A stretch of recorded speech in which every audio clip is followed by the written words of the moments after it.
Firstly, these end times revolve around the seven thunders.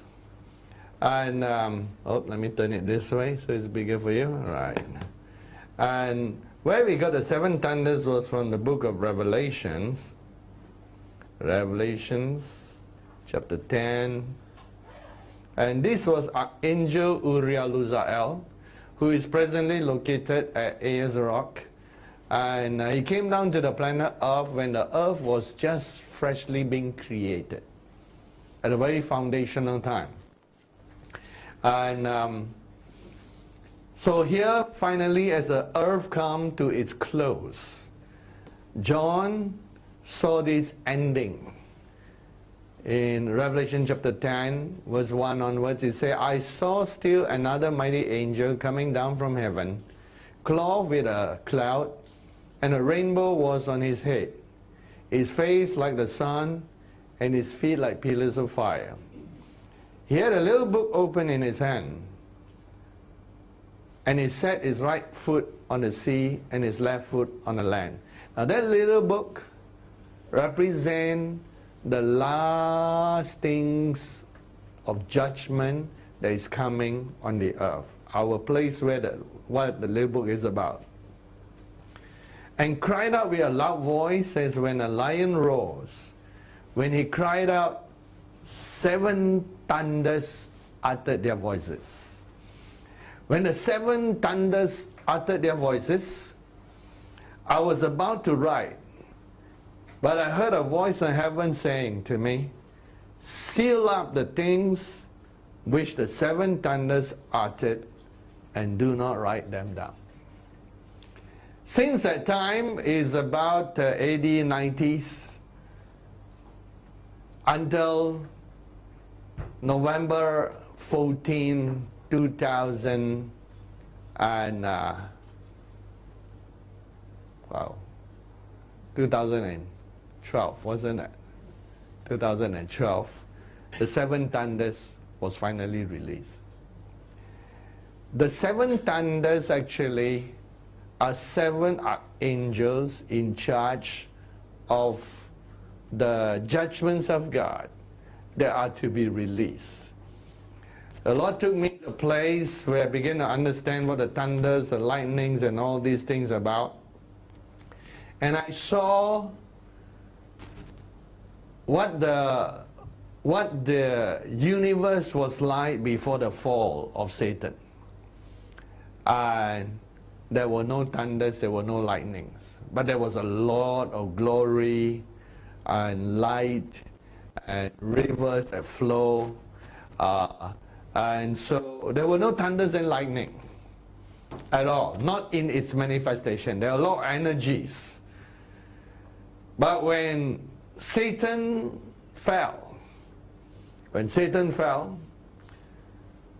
then something changed in the whole atmosphere.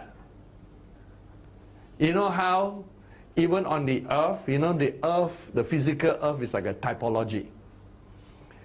There is fine weather, lovely weather, and then suddenly dark clouds appear. On the earth, you can only have thunder and lightning when the clouds, there are different types of clouds that they classify. When the clouds accumulate until its intensity, where they can produce thunder and lightning. And then only it can produce thunder and lightning. So I saw that at the very beginning. And we need to know this because we need to know that the warfare that is on the earth is only a carry on or a closing of that which began even before mankind came to the earth, before Adam and Eve came. And so I'd like to draw a little chart, timeline. In the timeline that I saw, let me see how to do that. I need, okay, let me just draw a timeline through, oh, how come it's this color? I thought I selected. Is that selected dark? Okay. And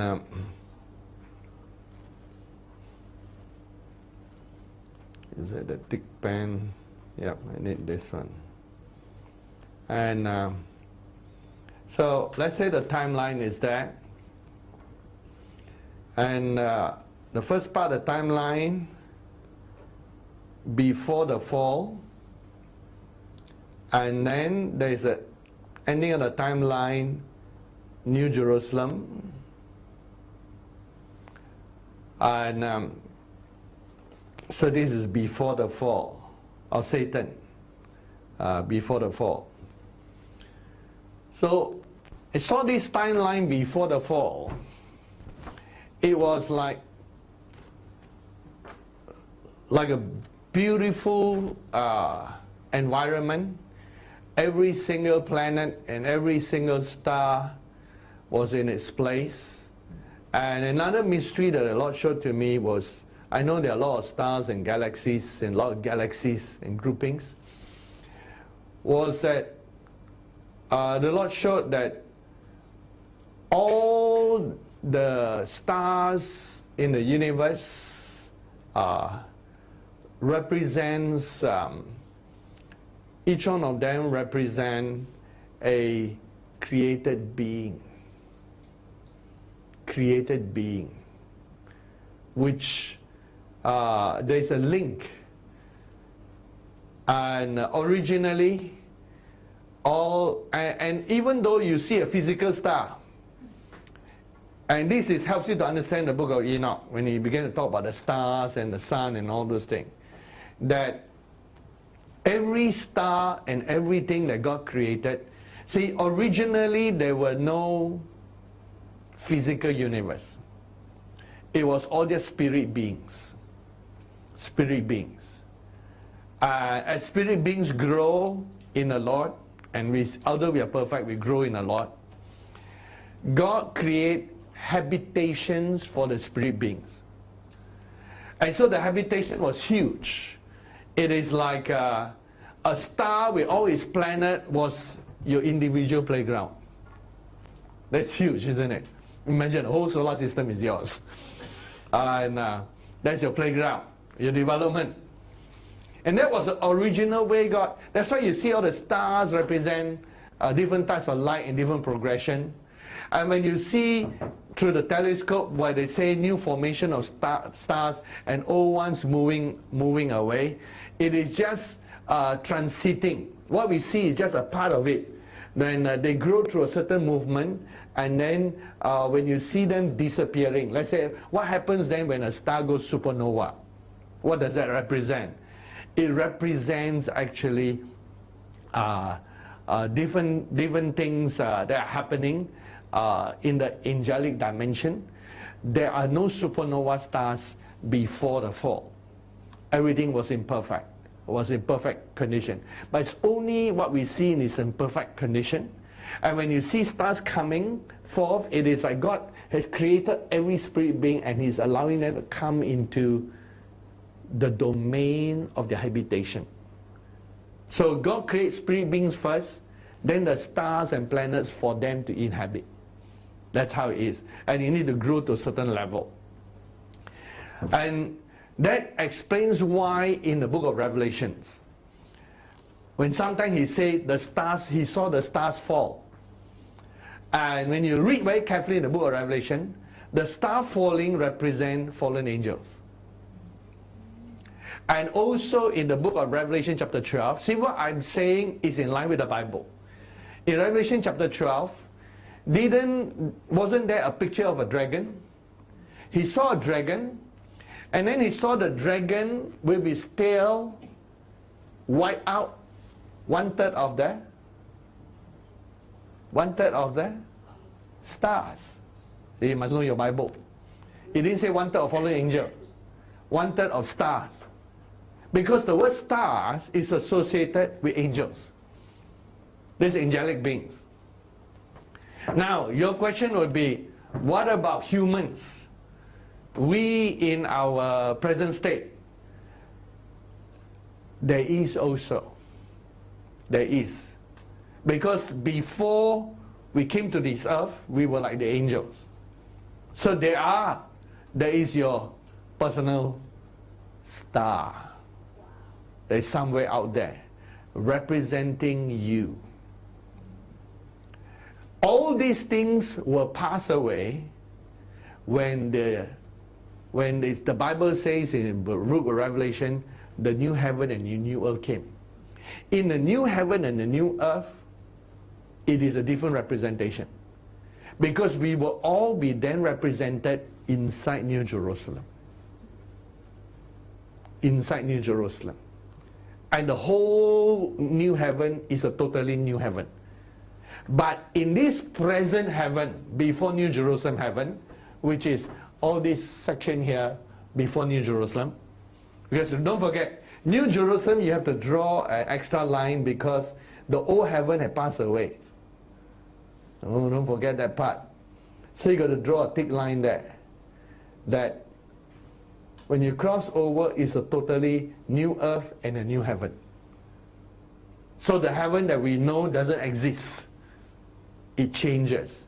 These are all in your Bible, in the book of Revelation chapter 20. And angels represented in stars are found in Revelation chapter 12. So when I saw that every physical created being, say, why does it represent it? It's not so much a representation as this. For God to bring out a created thing, every created thing comes from the energy of a spirit being. Whether it be what we classify as spirit being, galactic being, or a human spirit, or an angelic spirit, a spirit being, because they're different types of stars, it is their energy that comes forth. Of course, our present star, at the moment, has an angel in charge too. And that angel in charge is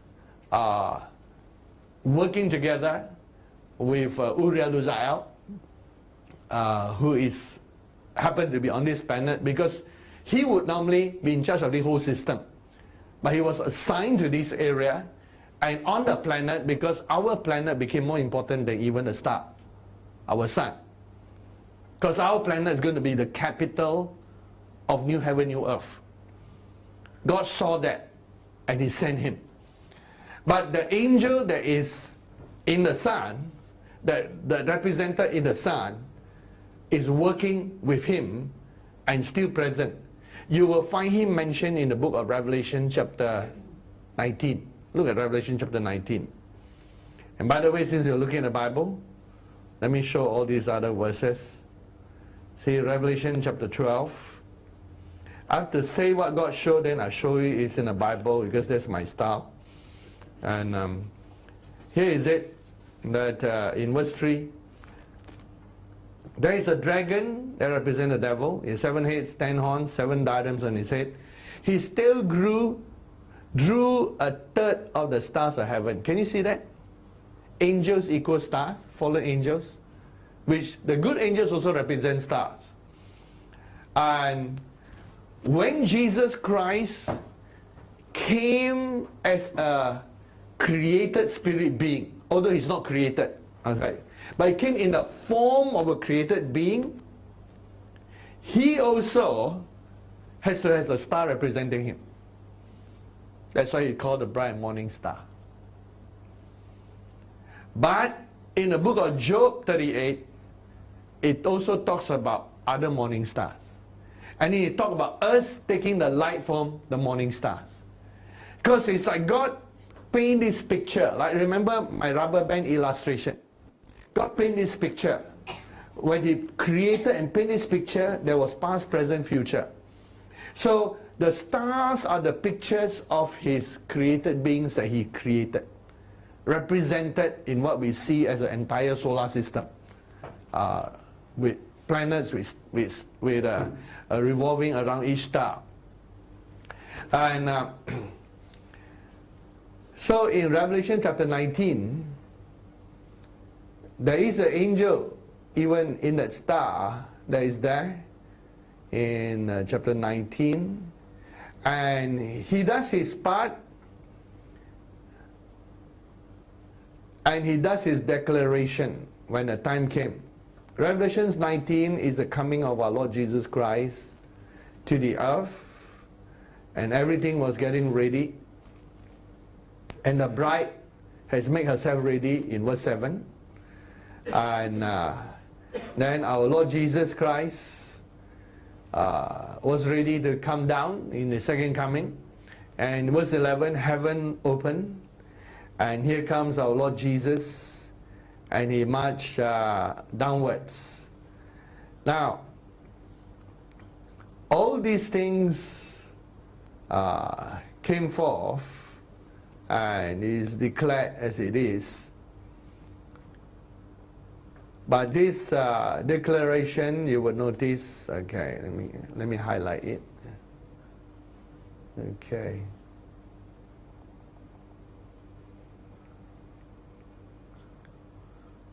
And it's in Revelations.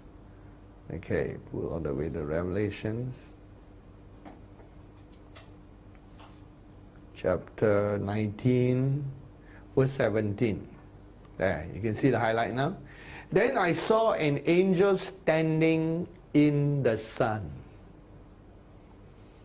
and he cried with a loud voice, saying to all the birds that fly in the midst of heaven. The name of the angel was not given.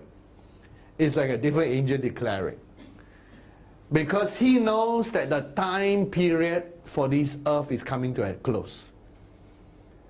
And remember, by the time you reach a millennium, the sun was not necessary anymore.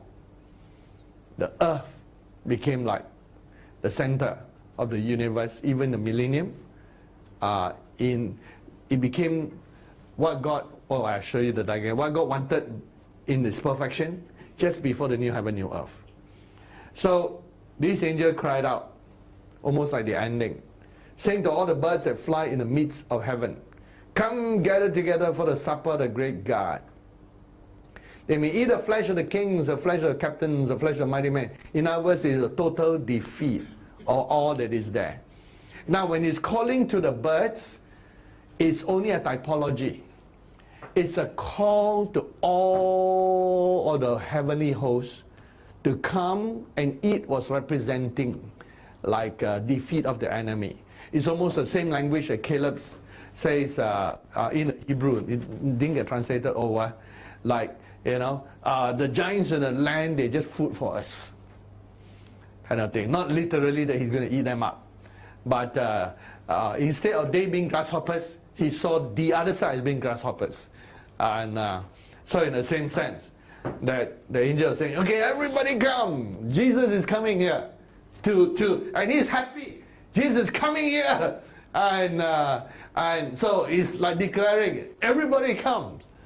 And it's a total defeat of the enemy in chapter 19. You see that. So this war that started before Adam came to the earth. Way back. And before the fall of Satan, way back here. And let's put a point for the creation of man. Okay. So the creation of man, let's put it at this point. It's not to scale. Okay? There's no way it could represent enough time here. But it's a long, long, long time. After Satan fell, there was a period of darkness that came. And let me represent darkness, maybe a grayish color here. And it entered into a certain period of darkness. And it was all dark for some time. Satan is defeated. And by that time, God has divided the universe into boundary, warfare zone, and pristine zone. Pristine zone is not represented here. That's why I just drew a curve. I didn't draw a circle. It tells you there's other parts that's going on. So it looks like a quarter, but it's about a third. And so this is a warfare zone. The pristine zone, no one knows what is there. Neither can the fallen angels go in. And remember, God hides things in himself. He hid in himself, as you study book of Ephesians. And so that was happening. And there was an important thing that took place. The creation of mankind was that after millions and millions of years of silence, and the fallen angels had all been defeated, all was darkness, not a single star shone. Only God could do that. They did not disappear because they exploded by supernova, which is the normal scientific ending of a star. God just took all their energy, and all the stars stopped shining in the warfare zone. There was darkness that you could feel. It's almost like a typology of that is like the darkness that came on Egypt. Remember the last plague? Before that, there was a plague of darkness. It was all just dark. And only in the land of Goshen was there light. So there was one of the plague called the plague of darkness. And horrible darkness. When Jesus was on the cross, the sun also was blocked. There was darkness. And it was not because there was solar eclipse. Because solar eclipse only lasts a few minutes. Jesus on the cross lasted 6 hours. And so, at least, if it happened at exactly 12 midnight, then it's 3 hours because it's 6 hours on the cross. So, we know that solar eclipse don't last 3 hours. It only lasts a few minutes. Because the earth continued rotating and all that. So it was a special shadow that was cast. Something big blocked the sun and blocked everything. So you can imagine that darkness was over 1/3 of the universe. Not a single light went in for millions of years. That was a judgment that God gave the fallen. Until in the fullness of time, a voice came from God. Let there be light. And that's the part we read. Between verse 1 and verse 2 of Genesis 1 was the fall of Satan. And we only see verse 2 onwards, when God started declaring, let there be light. So then light started shining again. But when that light shined, it was like one pinpoint light. It was like, let me show the purple color. Okay. Put into a brush. It was like one pinpoint light, shining on one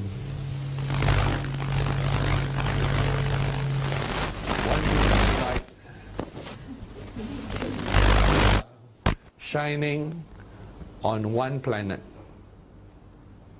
Remember, the sun didn't come out yet on the first day, correct? So just on one planet. And that planet was originally the capital of the rebellion. Capital of the rebellion. Satan used that planet as a rebellion capital. And then God started creating. And when God created man, it was actually a new creation never seen before. Never before.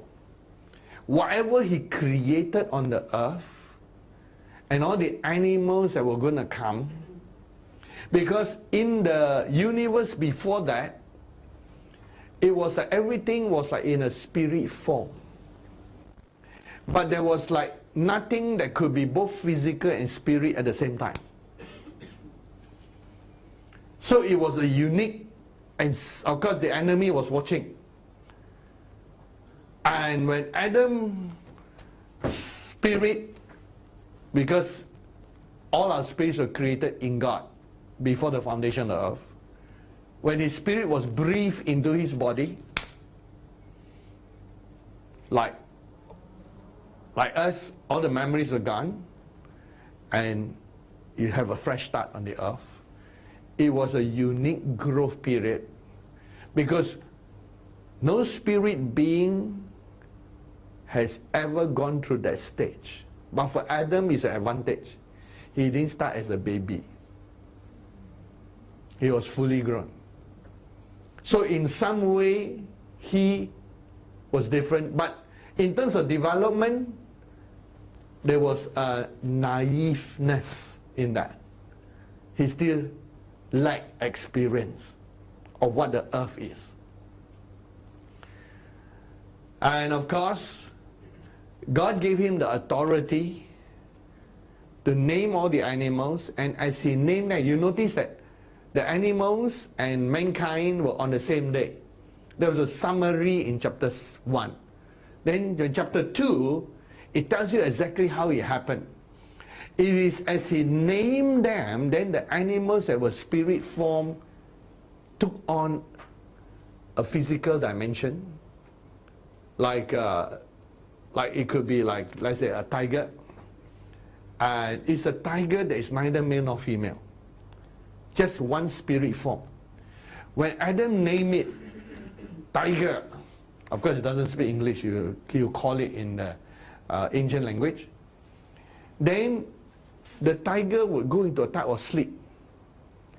As it slept, it began to like divide into two, and then there's a male and female tiger. And when that happened, and there were a lot of animals, there were more animals than could fill the earth.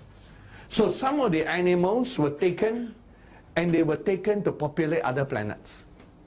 Because God wanted to populate all the other planets, all the other systems. See, the angels were like stars shining, but all the planets need another type of creative activity that they could not do. Or they would involve in holding the planet, shining the planet, but they are life forms and all that. That is originally the domain of mankind. Today they do it because mankind lost its place, and they temporarily fill the spots that belong to mankind. But in the millennium, they will all go back to their own original assignment, and mankind take charge of everything, every plant and all those things, and every animal.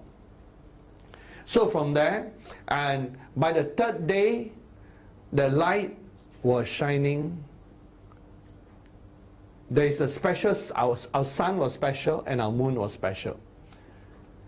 And I got to move out of this diagram to show the progression of where we are in terms of understanding of the universe. We have gone through a pendulum swing, right? This is a pendulum. And we swung from one side to the other before we become balanced again. See, to one extreme on one side is originally when the church and people read the Bible, it looks like the earth was the center of the whole universe.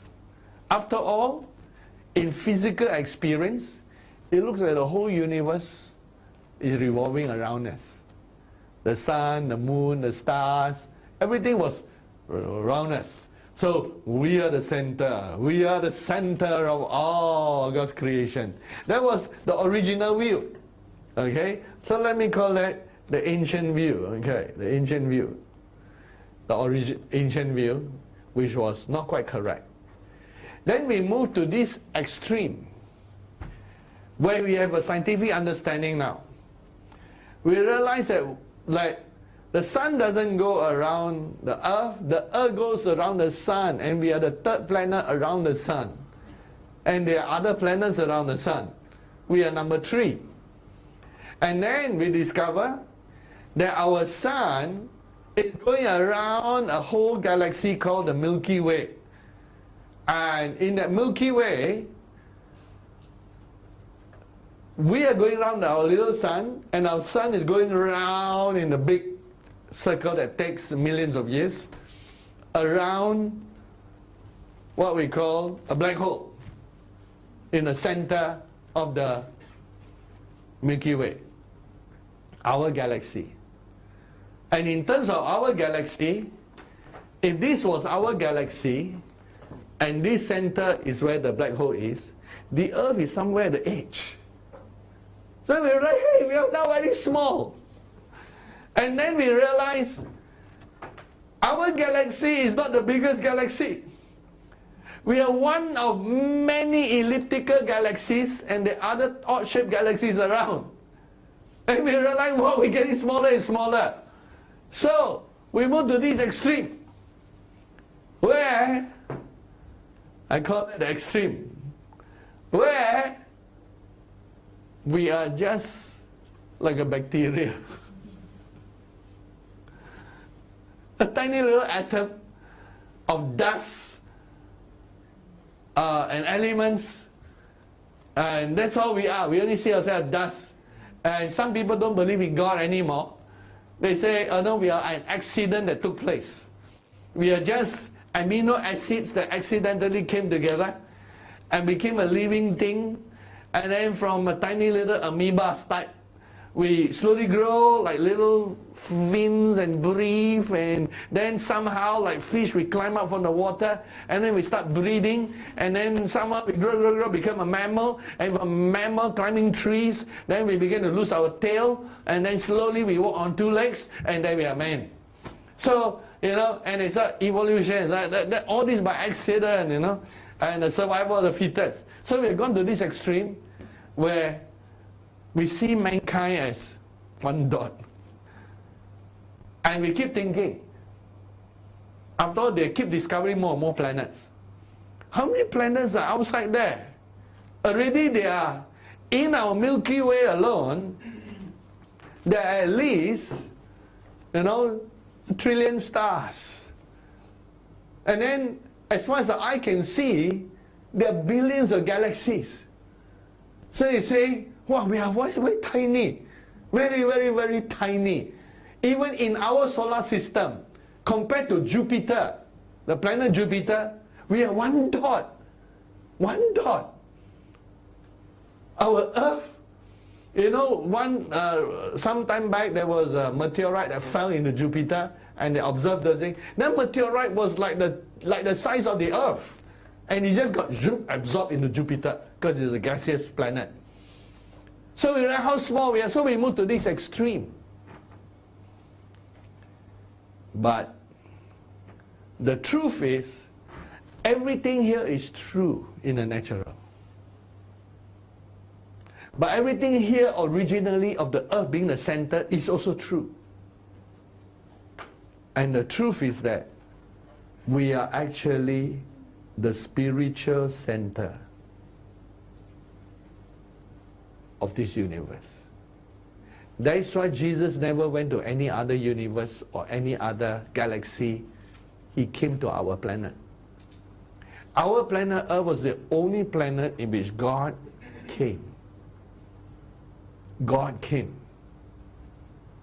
And our planet is the only planet where God became a species in our planet.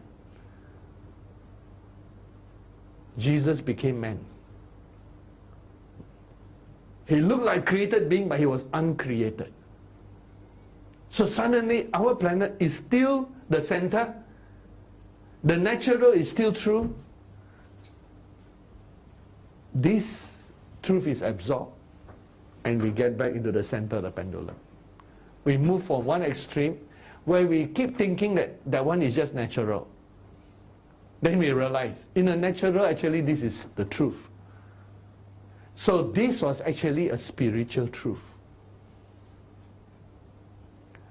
When we read the Bible in Genesis chapter 1, it is true.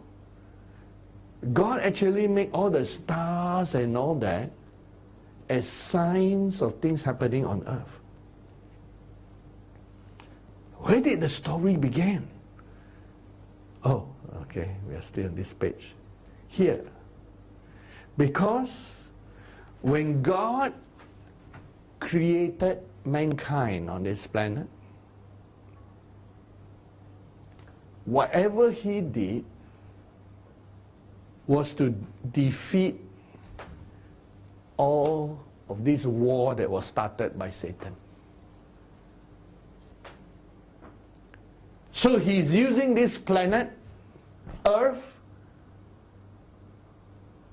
to bring back this whole fallen universe, this section. And of course, he made every section become a sign of the times and the seasons of the spiritual things. So as far as the eye could see, everything, and in every culture, in every race, when they look up at the stars, originally it was astronomy. Then the wrong teaching came, it became astrology. But the truth is, astrology is wrong. But the truth is this, astrology is fatalism. You're fated. And we know that cannot be true. But astrology has an element of truth in that. Every one of us were born with unique qualities that are related to the stars. However, they are not weaknesses. When Jesus comes into your life,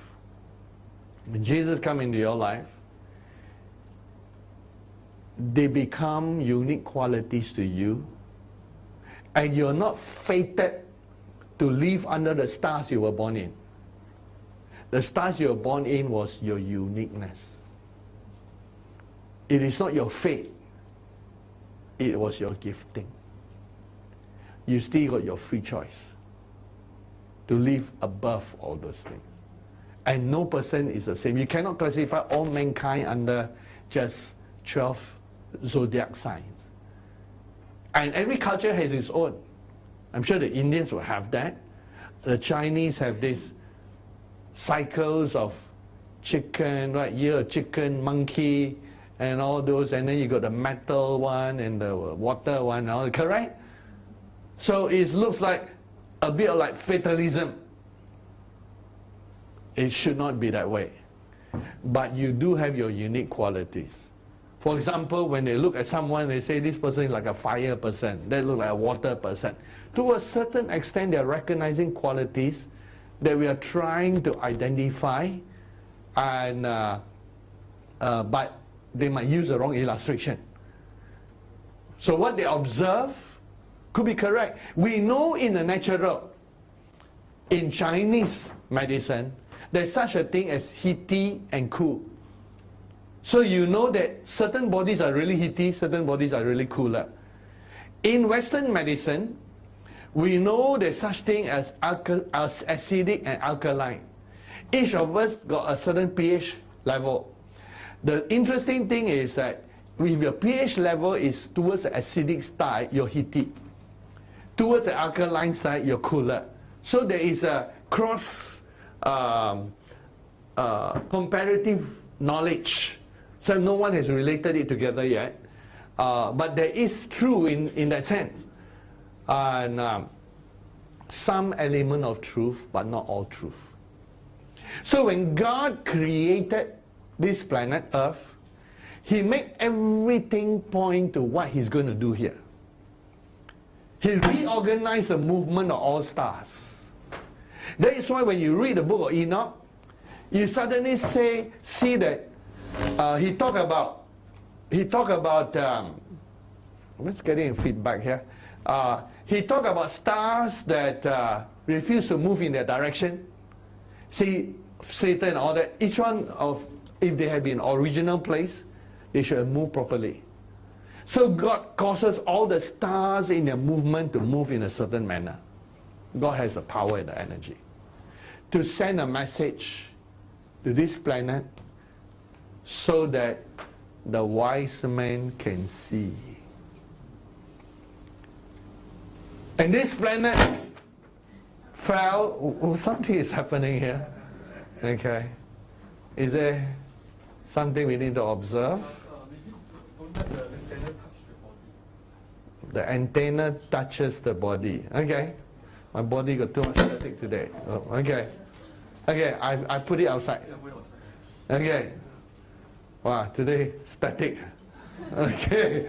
But today I really felt a lot of energy. And when I was praying today, I know I don't need a nap today. Too much energy. If I even tried to nap, I couldn't. Because of all the angels and the activity, they were very interested for the delivery of this revelation tonight. And I'm taking my time, but I'm going to show the overall picture. So God knows that that is there, and Satan doesn't know everything, but he plotted. And he succeeded in his plot. And, okay, let me see the grayish part. And he caused mankind to fall. He caused mankind to fall. And so the fall, okay, until the 1,000-year period, let me draw a line for 1,000-year period, yep, until that. So, he caused mankind to fall. And all the time, Jesus has been waiting, and God's been waiting for the perfect time. None of the angels knew when it's going to happen. On the earth, God started using prophets and a few men and women of God who walked with him to start talking about when Jesus was coming. Finally, Jesus came at a certain point on the earth. When he came, everything was affected. And in the resurrection, something new from God, the uncreated universe, came.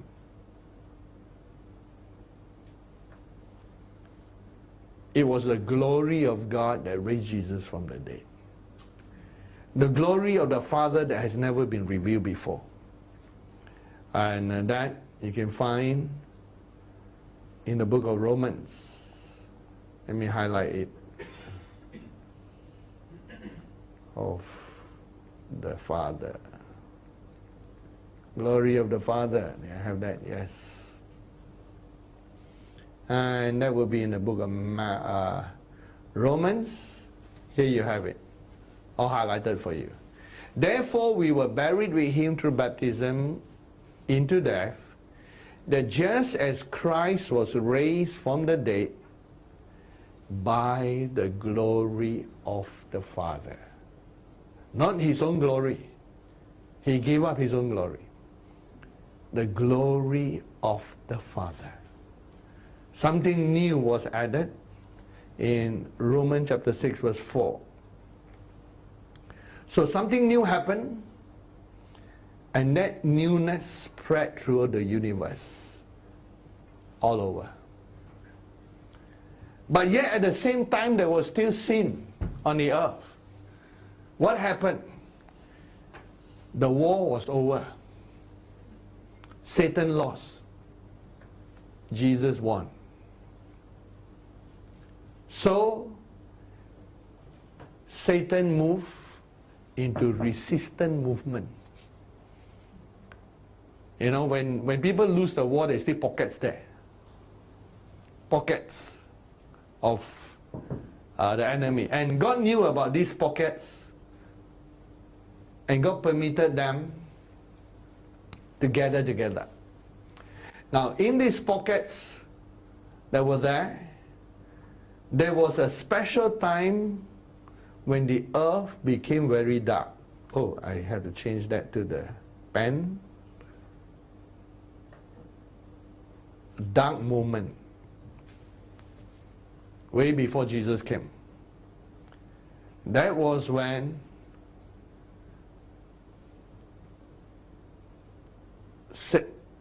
Adam had fallen, and Satan started being active in the fallen angels. Finally, they reached a stage. There are a lot of fallen angels. But among the fallen angels, they reached a stage where Satan planned this. he sent 3 of his mightiest fallen angels. 3 of them. And they came to the earth.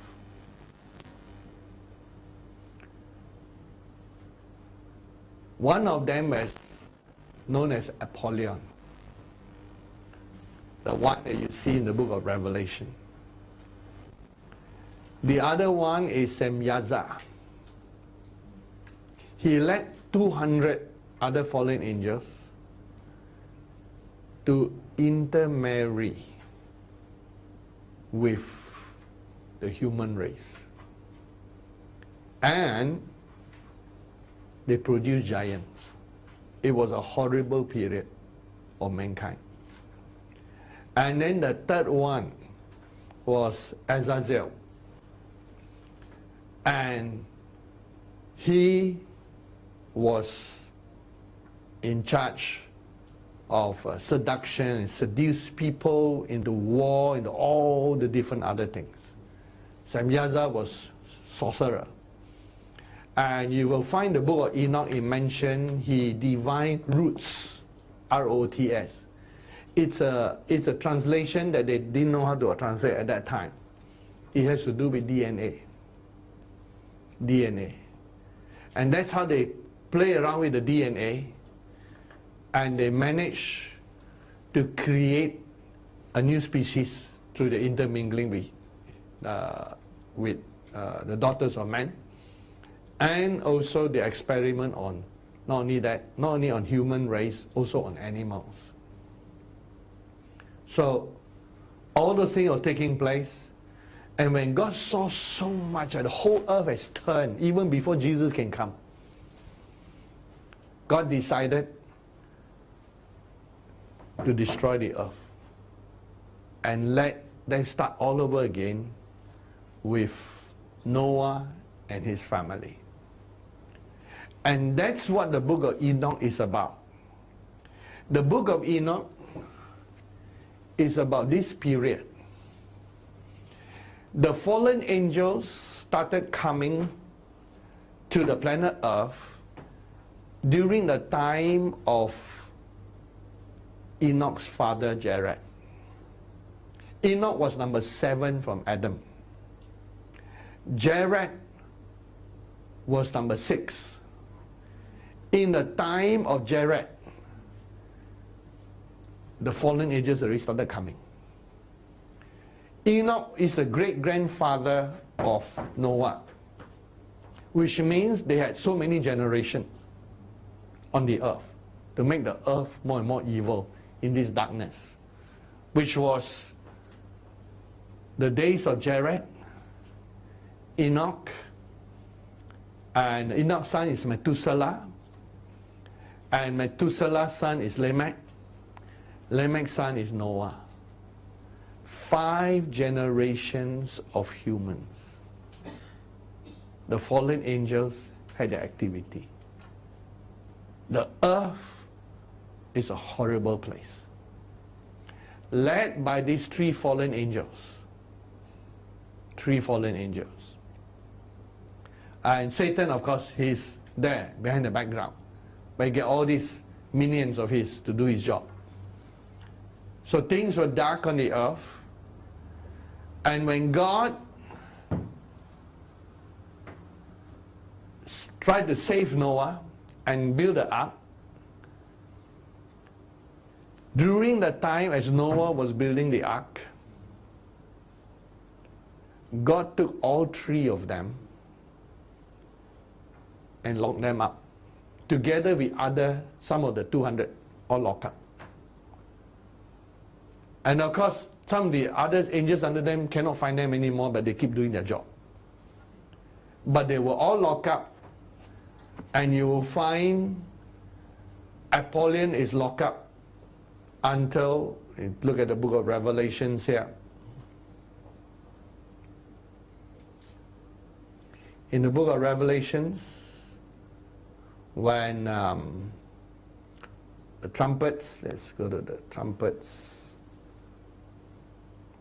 or the seal, after the seal, the great tribulation, the seven seals open. First trumpet, second trumpet, third trumpet, and then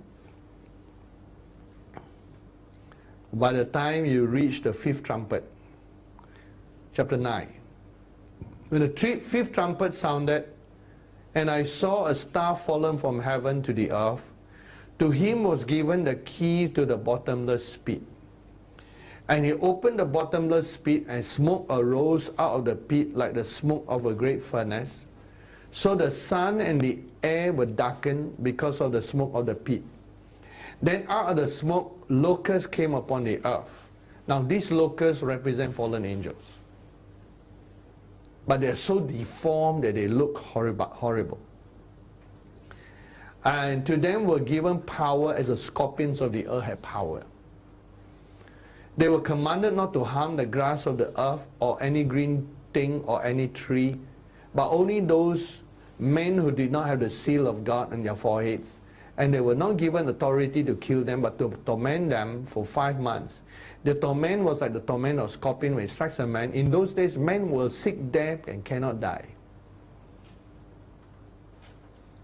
And these locusts and scorpions look like lion head, body shaped like a serpent because of the judgment of God on them. Remember how the serpent actually was like a creature that can walk, and then a judgment came. It came serpent-like. But their hair is like women, which means long hair. Their teeth like lion's teeth, face like lion, and then over their tail like a scorpion sting. Horrible looking thing. And the thing about this is, you couldn't kill these people. You couldn't kill them, these creatures. And then their leader, they had a king over them, the angel of the bottomless pit, whose name in Hebrew is Abaddon. In Greek he is named Apollyon. This is one of the fallen angels. Oh, I didn't write their names down. I actually got his name, his actual name, but this name will do. So, where did this happen? Okay, I marked the time. I think I stay in black. There is a time of the oh, I'm going to draw here again. In the last 7 years, not in proportion, the last week of Daniel. In the last week of Daniel, the last 7 years, there's a mid-tribulation, and then in the second part, it is really dark. When is he released? Apparently, he is released. Okay, let me use a different color to identify the point. Orangey. Okay, that will do. Okay, so he's released at this point. At this point there. And the other two fallen angels, Semyaza and Azazel. Let's, I think at this point we can look at the book of Enoch. And I think we have that. We're going to bring that to you. I just give you the chapter to turn to. And the chapter, see what God showed me when He showed me the whole thing from beginning to end and what's actually happening. Whatever is happening on earth is like a closing chapter to the defeat of fallen angels. Mankind is only one dot in the picture. What is happening in mankind? But the dot is important because at the same time, you know how God, if I can say this, do two things at one time. He used the cross to glorify the glory of the Father. And so in the same way, He was doing something new in mankind. At the same time, He was defeating Satan at the same time and finishing him off. And now, the place where the fallen angels are coming, they describe. The book of Enoch was important, and Enoch was chosen because when all those things were happening and mankind was going to be worse and worse, all the spiritual realm and dimension was rearranged. So that's why he need a man to see it and record it for the generation of mankind, for today. And in terms of thunders and lightning, I had another thing where I wanted to show that every time thunders happen in the Bible, in the book of Psalms and Job, it talks about thunders as the greatness and the power of God. But all the time when it mentioned in the book, in the Bible, it always shows it as the judgment of God. So I saw that from the very fall of Satan, from the timing of Satan's fall, that the atmosphere, the universe in the warfare zone was changed. For the first time, there's energy that comes from God that look like lightning and thunder. And you can see lightning and thunder all through until the end of the book of Revelation. And when everything is finished, when you move into New Jerusalem, New Heaven, New Earth, no more thunder, lightning. The energy is still as great, as powerful, but no more thunder, lightning. It's like no more bad weather. So you need to understand what thunders and lightning represent and what the seven thunders actually speaking about. And so here, let's say, in chapter 6 of Enoch, look at chapter 6. And we're going to show it. Okay, just show one, okay, if you can, because it might be too small for them to see. I know you're trying to show both books. Can we show like one book at a time, or cut it across instead of this way, two sides, so they can see more words? Or... No, because the formatting is not good. Okay.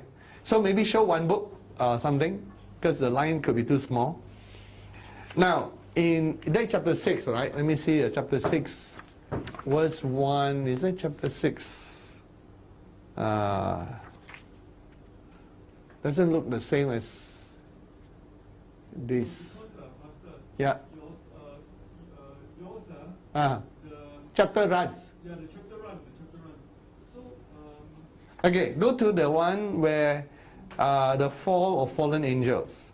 It came to pass, and the children of man had multiplied, that in those days were born unto them beautiful and comely daughters. okay, it's chapter 7 for yours. Yours is chapter 7. Okay. Put chapter 7 on that. A rough idea of the... Okay, it just run one chapter. Okay, because my one is a combination of Enoch 1 and 2. That's why it runs a bit. Okay. And anyway, you can see here, the fallen angels, they came down. Their leader was Semyaza. And, okay, let me point to that. Okay, there's Semyaza. And then when Semyaza came, see, all this, the book of Enoch was to record one of the most important times in human history. From the angelic and the history of mankind. Because it literally changed mankind. And so when they came down, about 200 of them came, and the leader was Semyaza. Go lower down. We bypass all these things, yes. Okay, so they bound themselves together. So about 200 of them came. So don't worry about all these places, because the earth was different at that time. And so when they came down, they sort of, and this is a vision of what Semyaza was doing. At that time, mankind did not spread out yet in the time of Noah and even Enoch. They still live in the eastern side of the land. The Garden of Eden was not accessible anymore. God took a frame out so he couldn't access. But the landmass was still there. The earth was only one landmass. Everything else was ocean. And so man was still living on the eastern side of what we call Pangaea, what the earth looked like at that time. And so right at the top was Apollyon or Abaddon. Then Samyaza was a middle section. And and it's like a pyramid, and you couldn't access the top because mankind cannot fly. So, but Samyaza section, if you visited that in the dimension of spirit, it's almost like a sulfurous smell of chemicals, like alchemy's place, and you're experimenting with different things.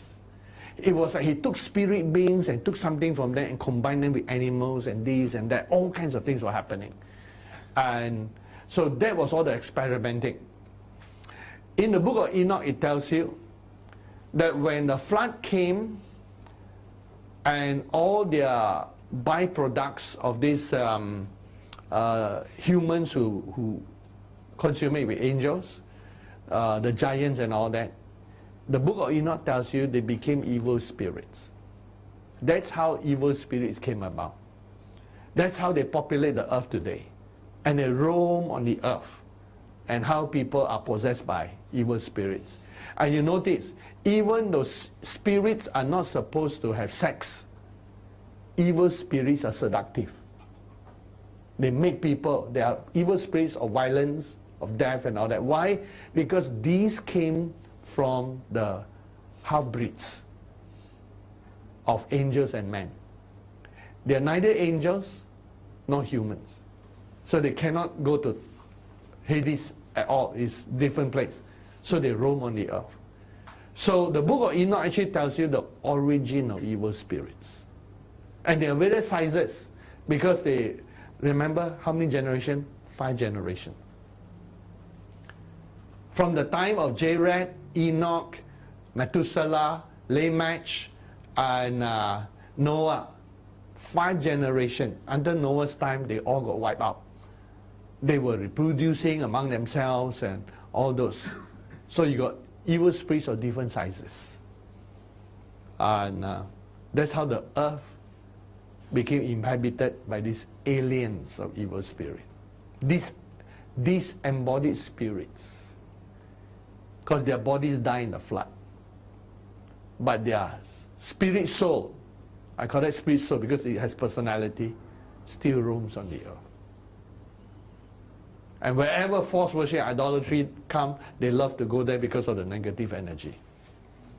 So this is the leader of Samyaza. Okay, let me look at it from here so to help you.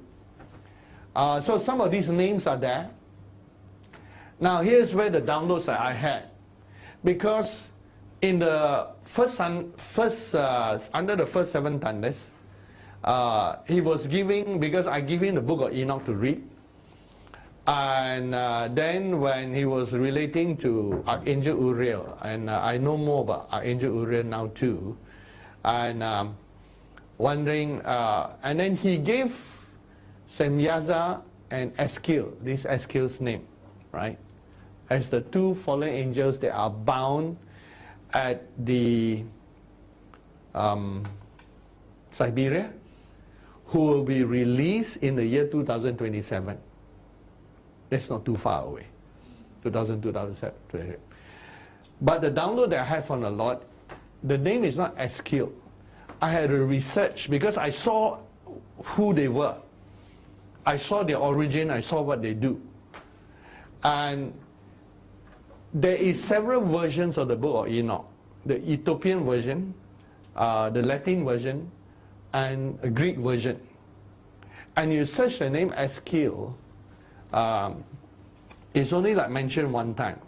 But I just show, like, when you compare the different translation, here is R.H. Charles, D.D. D.T. is Doctor of Divinity. Okay, so he did a study under that, and he put comparative of the names that were mentioned in this chapter. And so from the Greek version, the various version, and of course their names are spelling, enunciation, slightly different.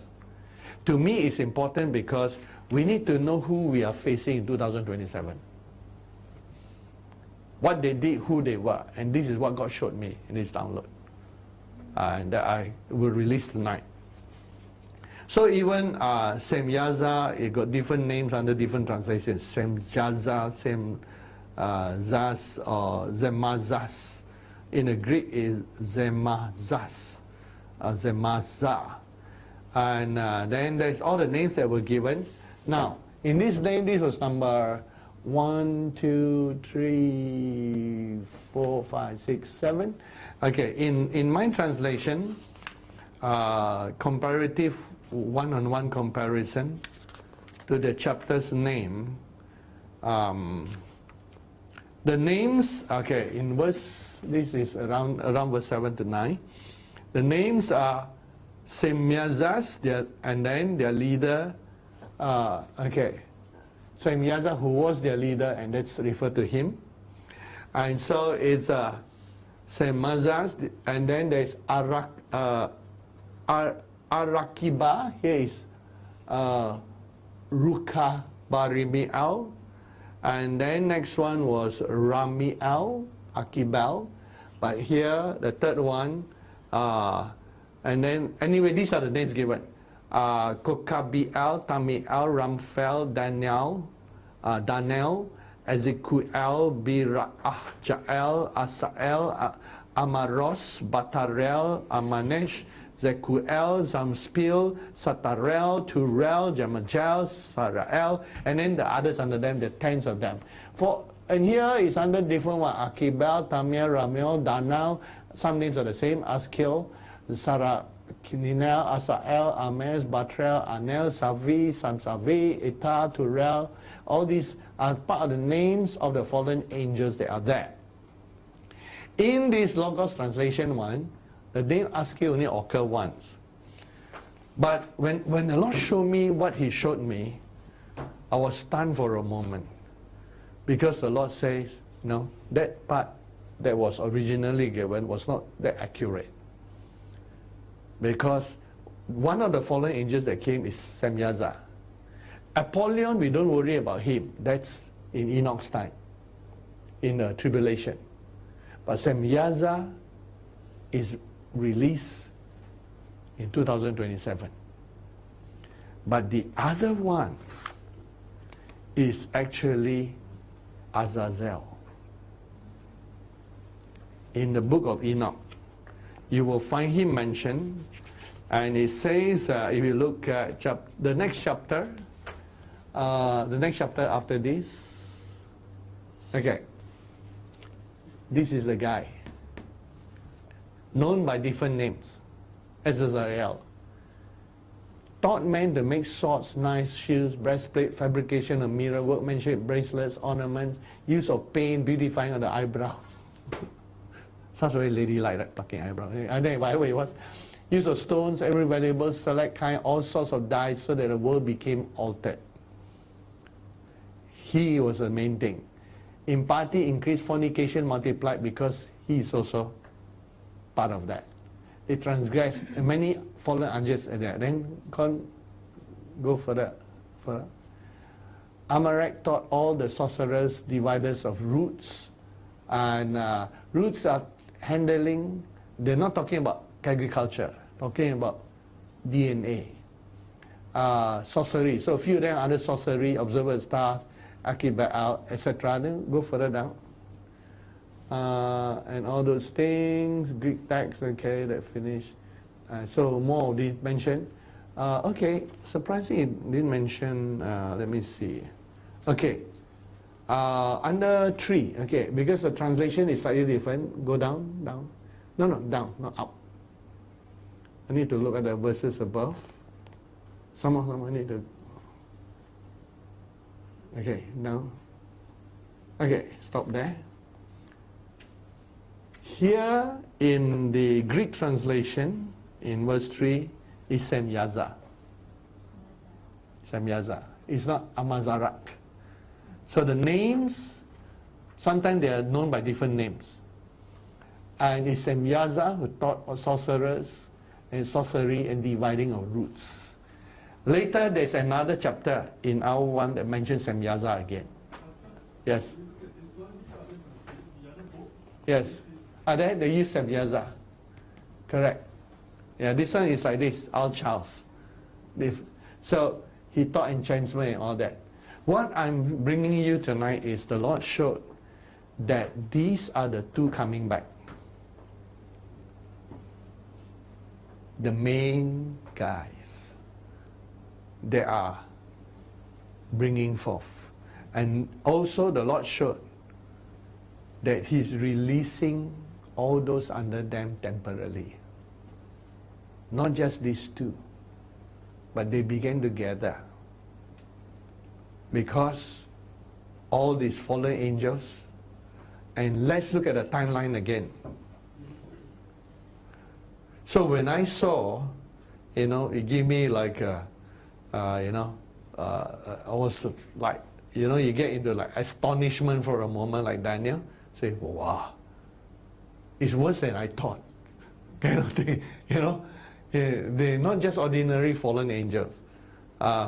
They are the ones, these two guys are the ones involved in creating the horrible things that were in the time of Noah.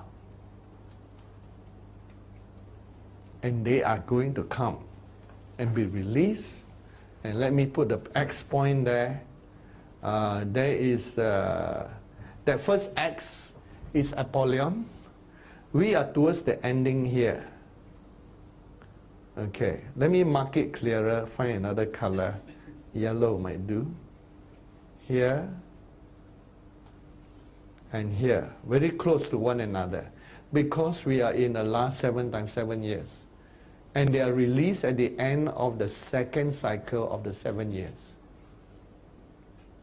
So when the Lord showed me these two, they are released together with what they are trying to do, I say, Lord, already you got the Antichrist and the false prophet, and now you got these fallen angels come, and from the time they are released, is literally back to the days of Noah. Back to the days of Noah. In 2027. And now you notice something in this diagram that I drew.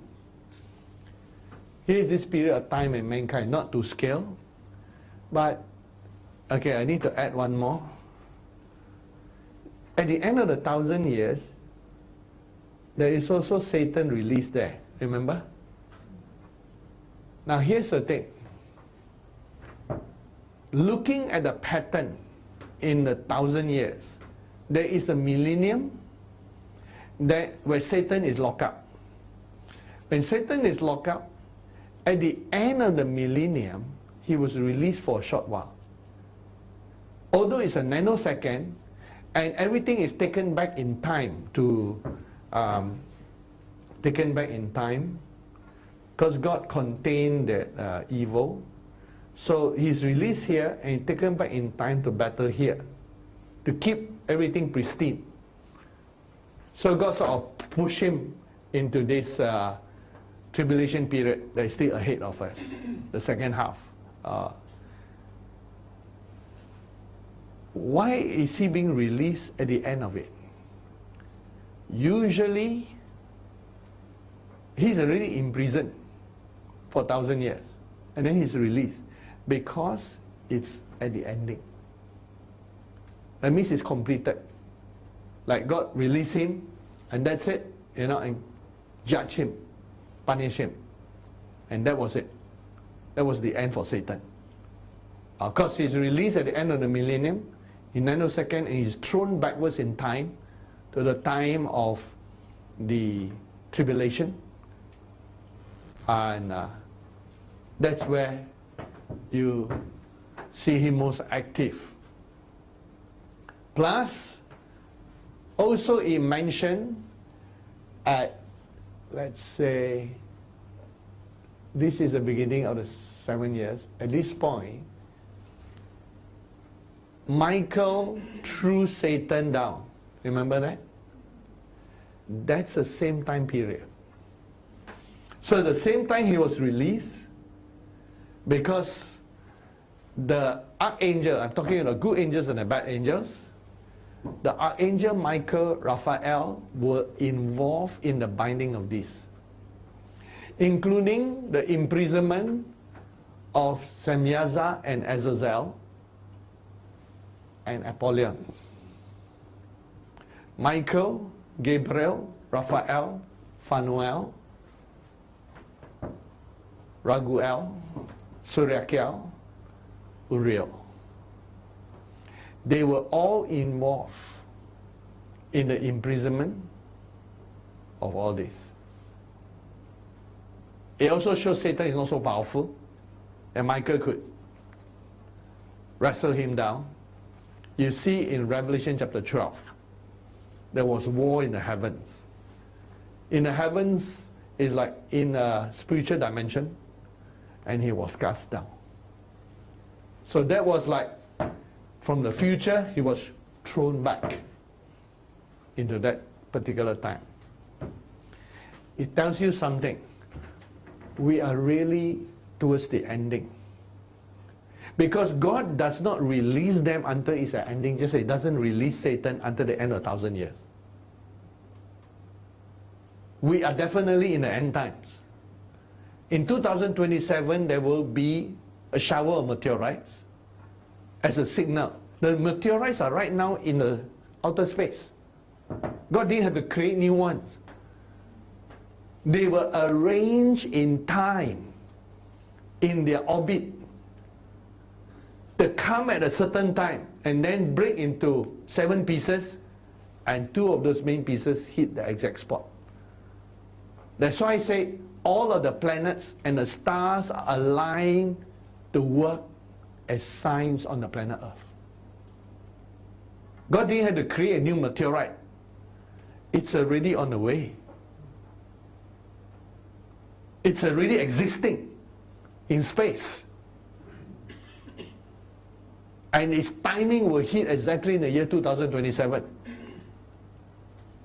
And the other one that came during this end time, remember? And it's in the opposite direction. I think a few years ago, there's a meteorite in those areas.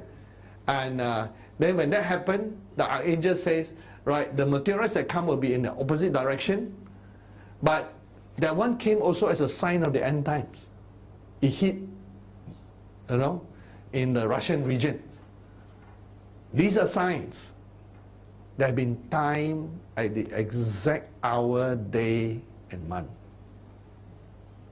that God has. We are definitely on the end times, and the reason God released them is because of what has been done. Now, the next chapter, looking at the book of Enoch, and let's do the other version, chapter 9.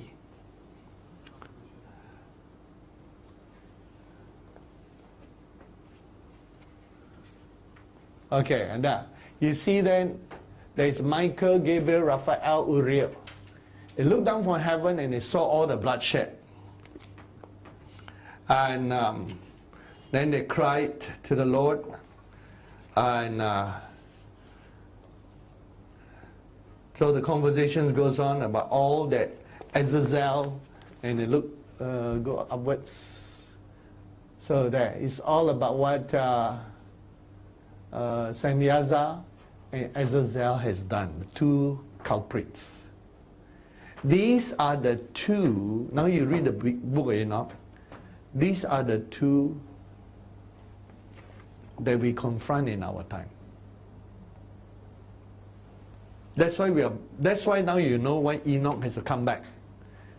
Enoch come back especially in a time of the 7 years, together with Elijah. Because Enoch has dealt with these fellows. And that's why in August 2012, when I went to what we call Enoch's Mountain, where we built an altar there, the first thing was to encounter Enoch. I was taken into the 12 gates, while the first son thunders prophets was waiting, I was taken with Enoch and I went. He doesn't know where I went. I just went into the spirit realm. And God showed me all these things. And some of these things is time to release. And why I am like Enoch walking today. To see all those things. Because you need the same anointing. The same confrontation with these fallen angels. And everything has its place and purpose and time. I'll talk about where we are today. Okay, there's so many things to share. Let me finish and wrap this part out in the book of Enoch. Chapter 10. Chapter 10. Next one. Okay. Then the Most High said to Uriel, go to the son of Lamech. And some say, in some cross-reference, they put Noah, like the two are one. Lamech is Noah's father. Then he hide himself, and there's a flood coming. You see, it was important. At that time, everything was about the flood.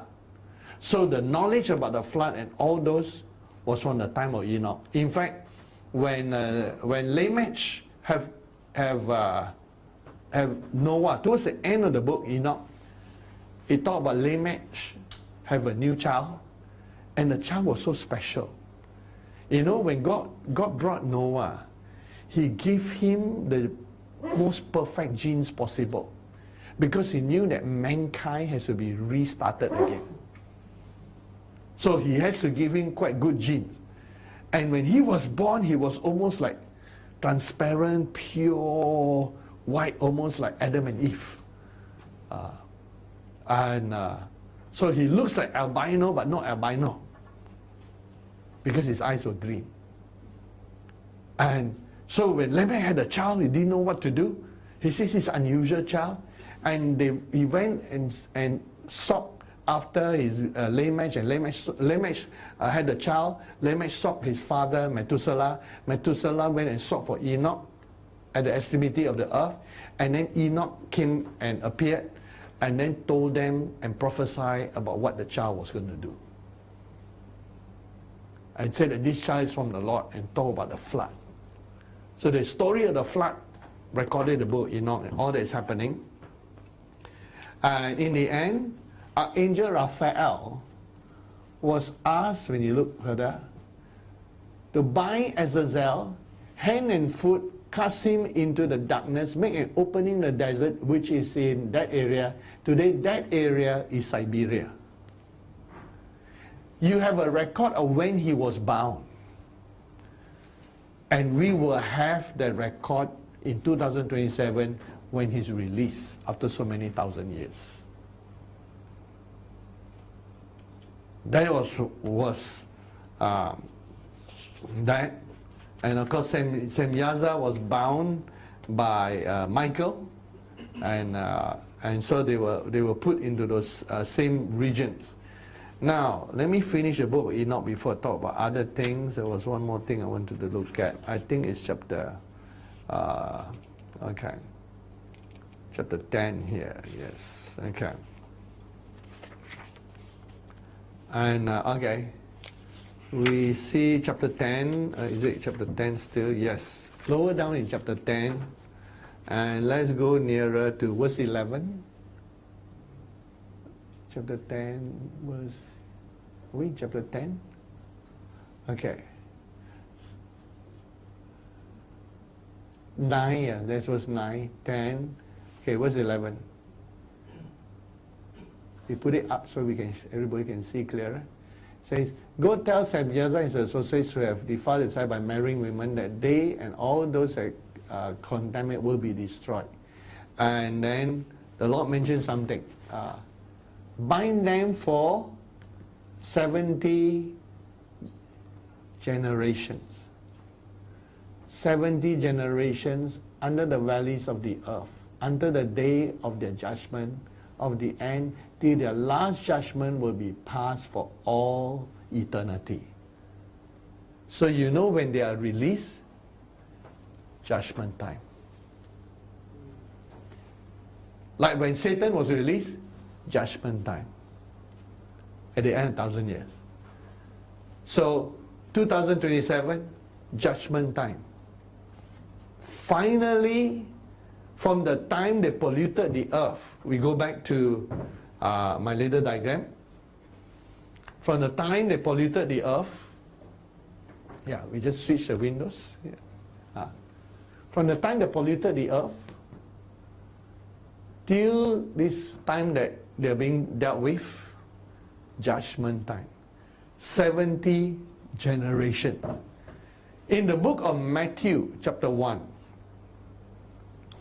it says there were 14 generations from Abraham to David. And then from David to the captivity, 14 generations. From the captivity to Jesus, 14 generations. Correct? Now, 70 generations is like 7 times 10.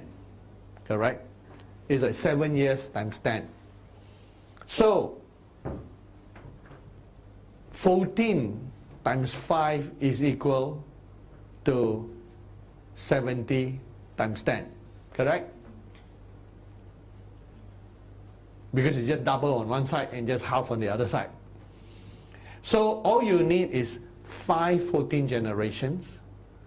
It will be equal to 70 generations. You count 3 14s, which is equal to 6. 3 14 equal to 6. 6 of the 7. 70 is just 7 times 10, correct? 70 times 10. So you just need 10 generations of 7 years. 10 times 7 years. 6 of them already occur between Abraham and Jesus. Matthew mentioned that. Matthew chapter 1. 14, 14, and 14. This is 7, 7, 7, 7, 7, 7.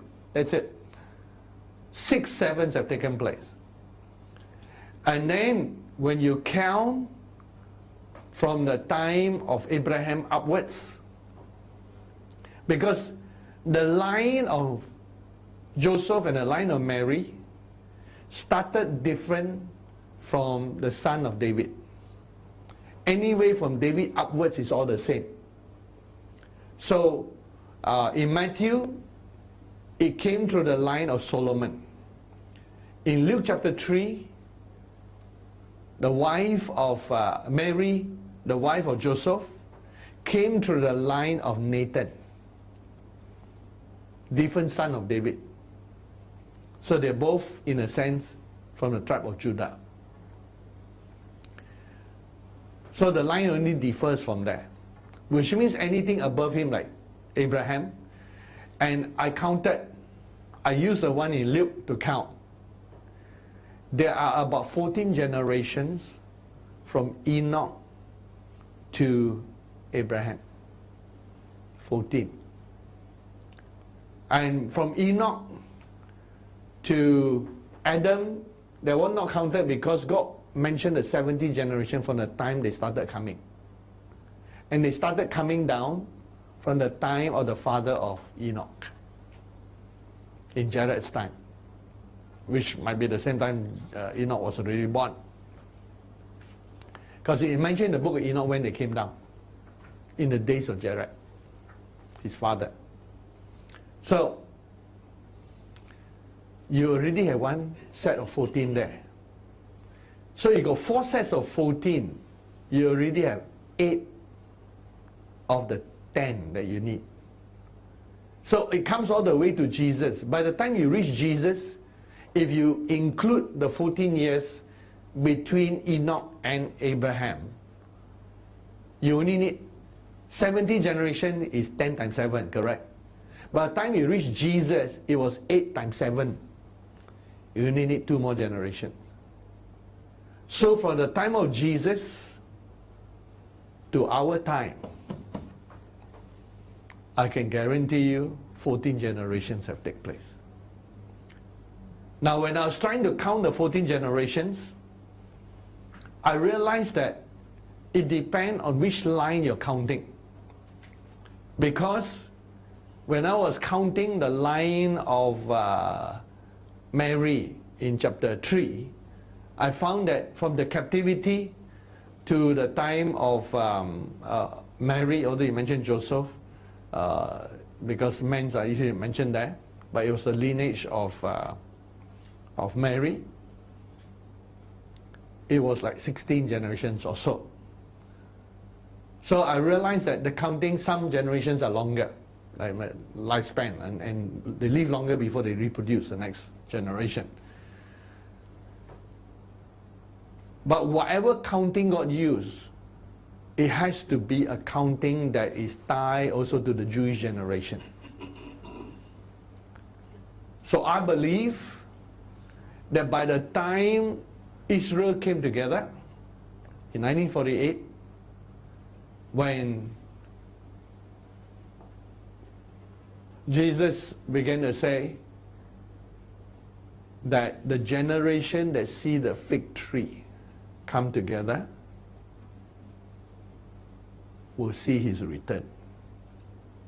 And we know in the year 2048 is a significant year when the Antichrist is accepted by Israel. 100 years. According to Genesis 15, 100 years is one generation. 4 generations, 400 years. So, we are living in the 70th generation when the book of Enoch predicts and we cross-reference again the book of Enoch, it mentioned again that I want to repeat the verse 12. Okay, verse 12 here split up together. This thing here, we cannot get rid. This funny thing is blocking. Oh, okay. Okay, let's verse 12. Okay, verse 12 is split up. Okay, when it says that, bind them for 70, and let's look down, generations, under the valleys of the earth, until the day of the judgment and their end, till their last judgment be passed, for all eternity. In those days they will be led off to the fiery abyss, to torment in prison in which they be confined forever. So, when they are released in 2027, it is not to torment mankind. The big picture is their end has come. Remember Satan, when he was released for a short period of time, he went quickly and canvassed whoever he could canvass. That's what's happening.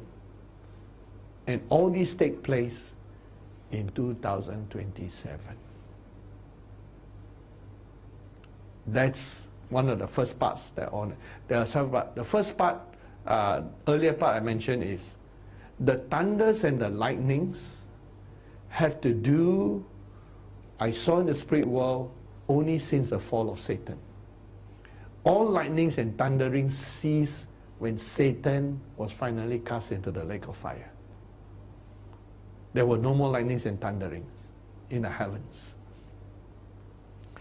Which means that the 7 thunders have to do with the 7 last judgments that God was dealing to the war of the fallen angels, which unfortunately recruited mankind, and mankind became involved in that.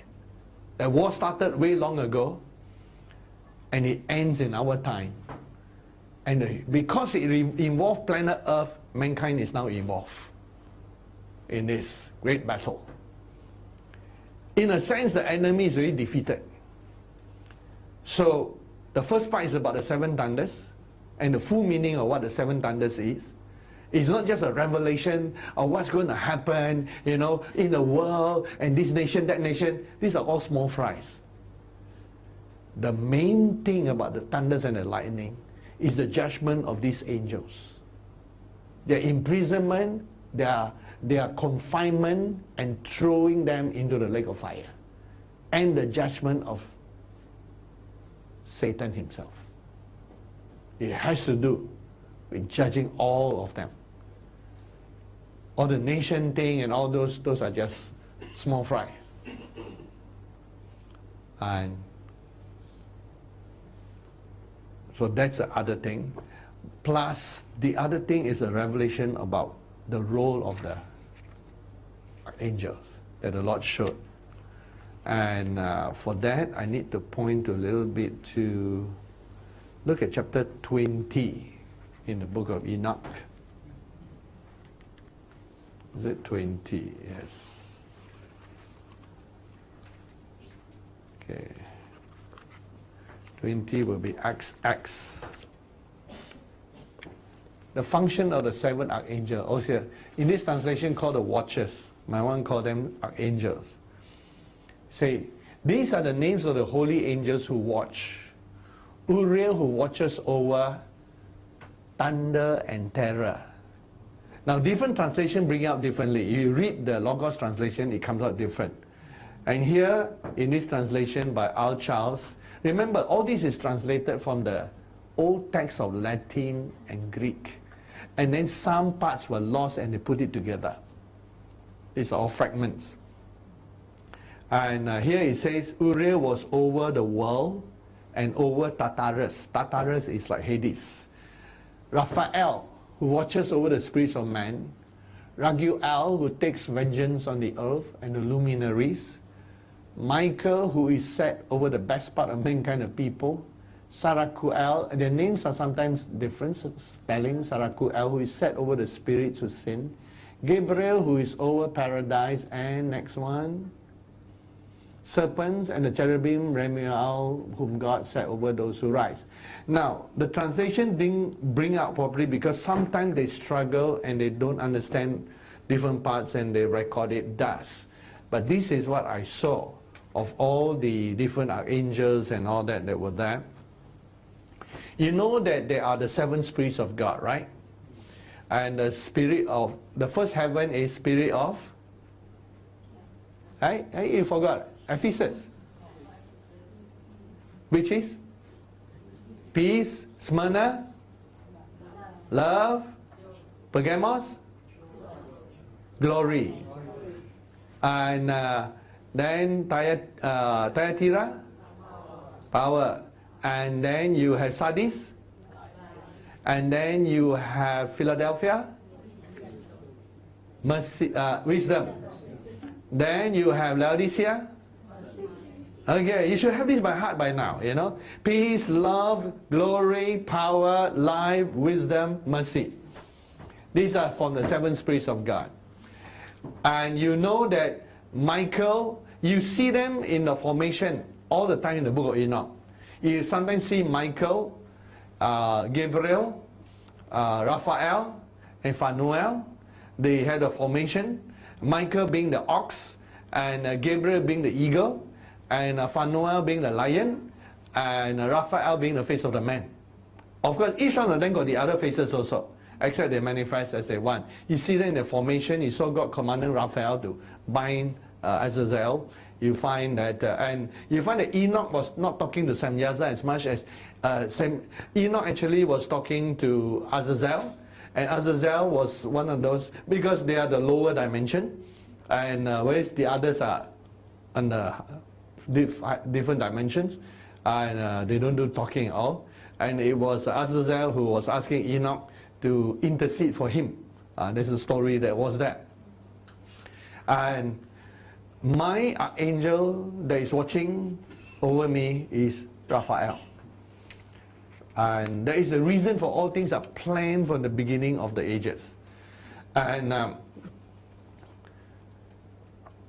actually, the seven archangels that you see mentioned, this is what God showed.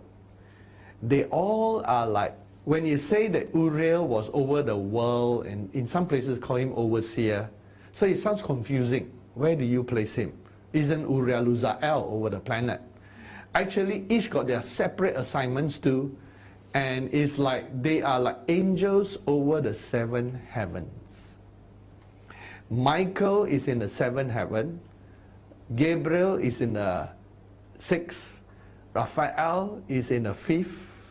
Phanuel is in the 4th. Raguel is in the 3rd. Sarakiel is in the 2nd. Uriel is in the 1st. The 1st heaven will consist of our atmosphere over the earth and Tartarus. So that is where it is. Now, because the 7 heavens are interlinked, when we go into New Jerusalem, there's no more 1st, 2nd, 3rd heaven. All become combined together. The 7 heavens were created so that they are separate developments of creation until its perfection, and then God combined it together. It's like each one had to be trained separately, and the angels were spread out in that area. And it's not because they are greater or lesser. It's the roles that God assigned them. And once you understand this dimension, then you realize, then you know where the role of Uriel is. And remember, when you read the book of Enoch, sometimes Enoch says, the angel of peace took him here, angel of peace took him there. Remember that? And you read book Enoch, angel of peace. You wonder who the angel of peace is? Uriel. Uriel. Sometimes he is spoken to. Although he looks like angel of war, but he's an angel of peace. In a sense, because the 1st heaven is peace, 2nd heaven is love, 3rd heaven is glory, 4th heaven is power, 5th heaven is life, 6th heaven is wisdom, and 7th heaven is mercy. And all these 7 heavens are like spread out and exist simultaneously. And they are not spread out so that one is greater than the other. You cannot say that one of the spirits is greater than the other, because they're all 7 spirits. They're spread out for the development of mankind. And as we grow and as we develop, and you see the involvement of, we have talked about the fallen angels, now talk about the angels that are working with us.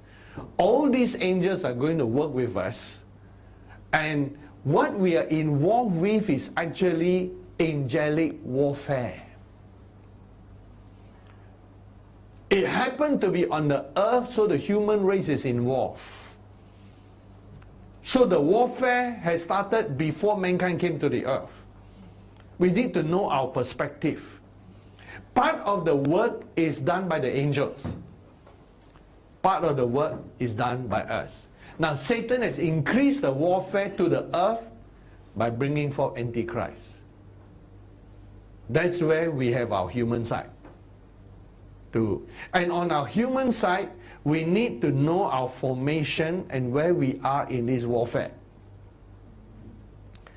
Our main formation and the church that the Lord has called us to be is in the area of wisdom. Already when you read the book of Enoch, you notice one thing. The main thing that he had was the spirit of wisdom was working in his life. And God was revealing things in his life.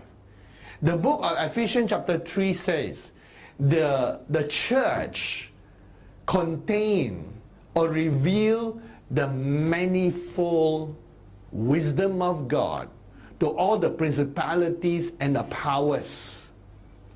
If you look at the book of Enoch and chapter 42, Enoch chapter 42, he gives you a clue there. Okay, chapter 42 would be XL. Okay, here's all Roman thing. Okay, let me take this one. Wisdom found no place where she might dwell. She was given a dwelling place in the heaven. Wisdom came to make her dwelling among the children of man, but found no dwelling place.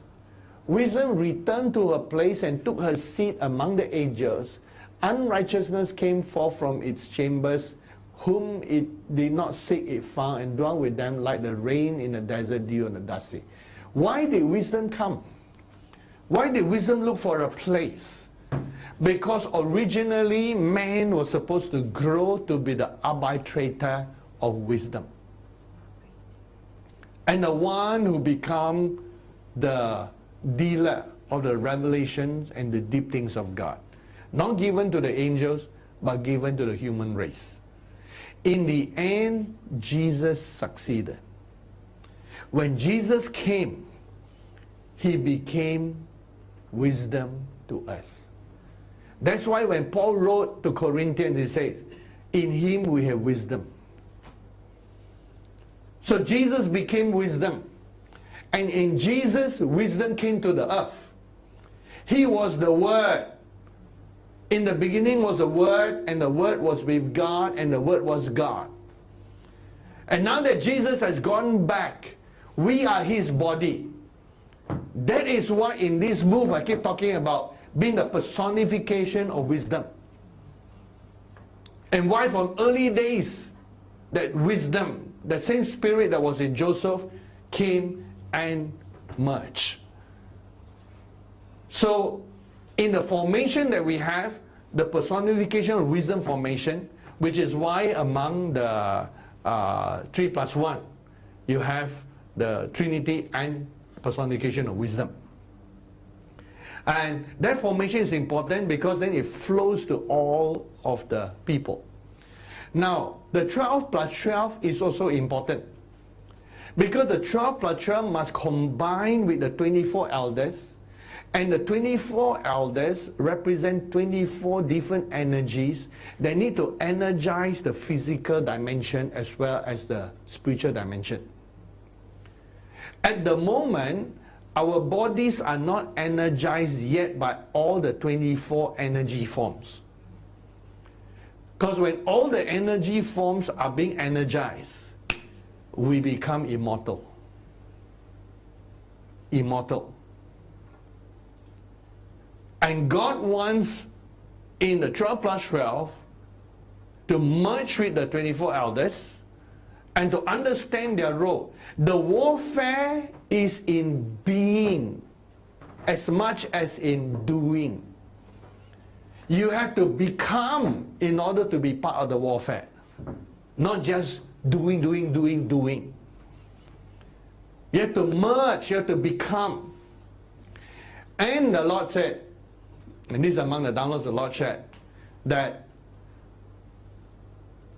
if the 12 plus 12 had remained, there would have been an acceleration of the transformation of the body. But exactly as the 12 is not complete, it's a prophetic type that tells you that it's not complete. So he does not want us to rush to fill the positions of the 12 plus 12, but to let it grow as he determines. But originally it was so given to try to accelerate us if mankind could rise to the level and not be shaken by the enemy. Now you know why all the 12 plus 12 are shaken. And the 4 plus 4 are shaken. Because the warfare is in being, in becoming. When you become, the enemy is defeated. How did Jesus defeat the devil? By being the Messiah, by being the Lamb, by becoming sin for us, by yielding to the Father and becoming the firstborn. He defeated the enemy. The warfare is won by being. And as we have empty spots, those are where it tells you that energizing is lacking. And then the Lord say, it's not going to affect me because my relationship is directly with the Lord. But as it flows through to the 3 plus 1, to the 4 plus 4, to the 12 plus 12, to 4 plus 4, 12 plus 12, it is for the body to become. To become. And the day will come when all the 24 types of energy are flowing. Then you become. So if you can count how many are short in the 12 plus 12,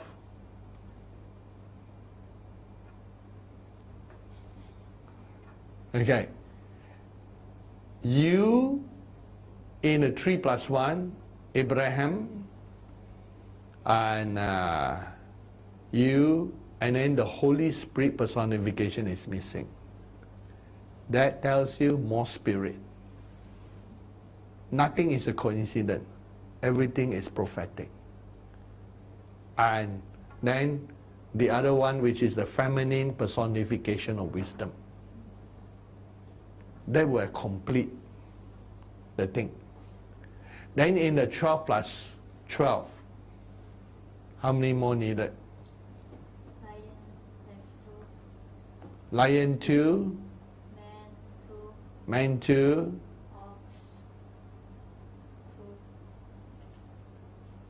and then some are 1 because they don't have their partners yet. So these also represent the energies that are missing. When the energies, if you have seen the 24 energies from the 24 elders and come up to the 24 spirit beings, it is their energizing that gives energy to the flesh. Right now, our flesh is energized into existence by them. But there are certain energies that need to also flow to transform. Which is why as we teach this series and we come to tonight at this point, there's a lot of energy flowing. You could feel extra energy flow. I would say that it's very hard to get, you know, when you start praying, you get into God, it's very hard. If you absorb what is happening, you find it very hard to fall asleep. You feel like very fresh. There's an energy that's flowing as you tap into that. And you need not be hindered, but take the maximum energy flowing. And each of those energies need to flow as strongly as possible. Not to be distracted to the left or to the right, but to become. And you need to know what you have to become. Because, so when the Lord showed me this, and they also have their other names. Which one is that? Some of the other angels got more than one name. Like even in the book of Enoch, it will tell you, not in this version, but in the Logos translation version, in the footnotes. That footnote should be around chapter 10. Around chapter 10. If you look at the book of Enoch around chapter 10, okay, this is 42. Can you move to 10? Yes.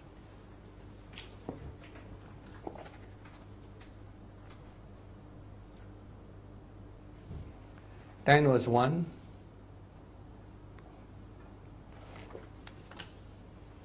Okay, and it says, said to Uriel, go to the son of Lamech, Noah. Now compare that 10 with a Logos translation one and adjust the chapters if it's different. Logos translation. See, we'll be working very closely with all the angels from all the heavens. Oh, it looks so different. Okay, in verse 2 it says, send Asayalalua to the son of Lamech. Footnote 12, if you look at it, in footnote 12, the Greek version says Uriel. That means our angel Uriel has more than one name. Depends on what role you take. A name is based on a role. So his other name is Asayalalua. So sometimes angels have more than one name. And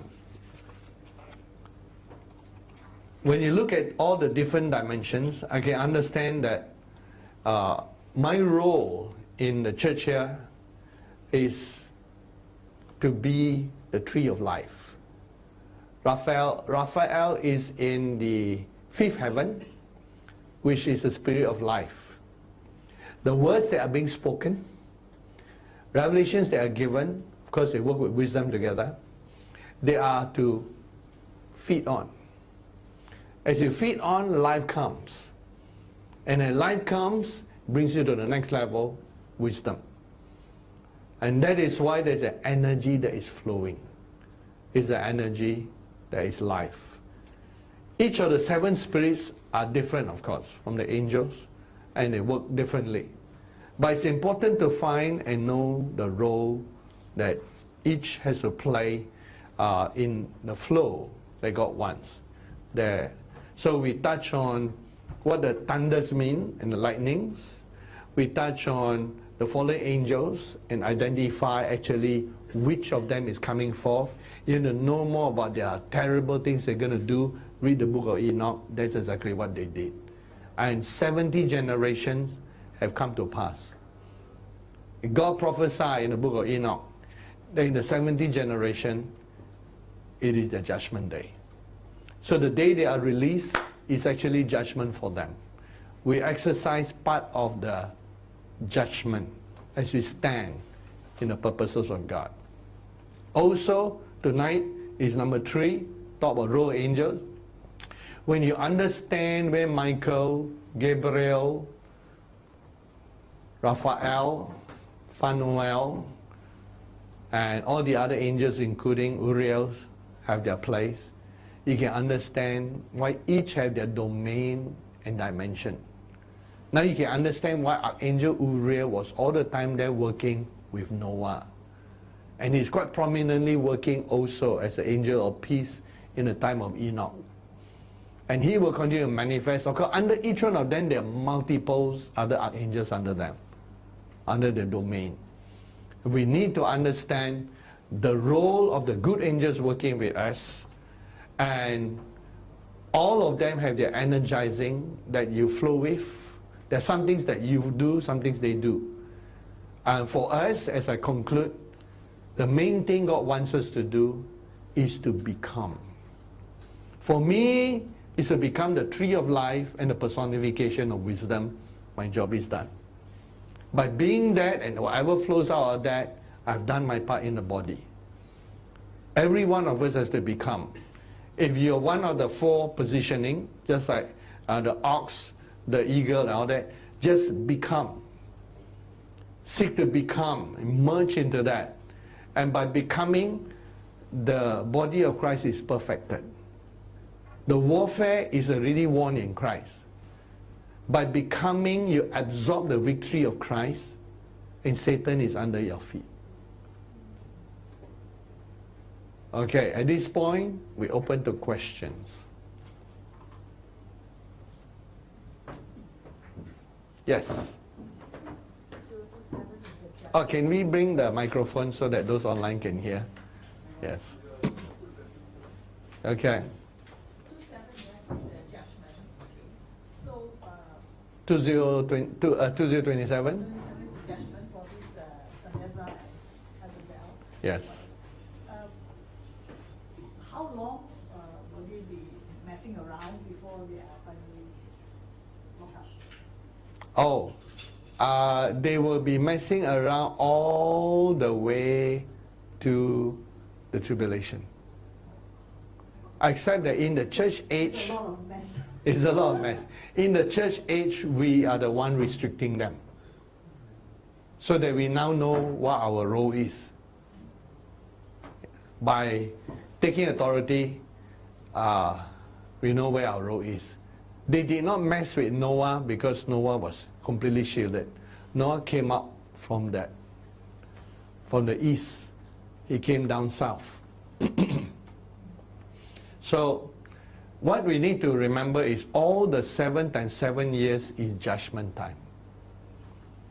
Remember that I mentioned that it's time for separating the tares and the wheat.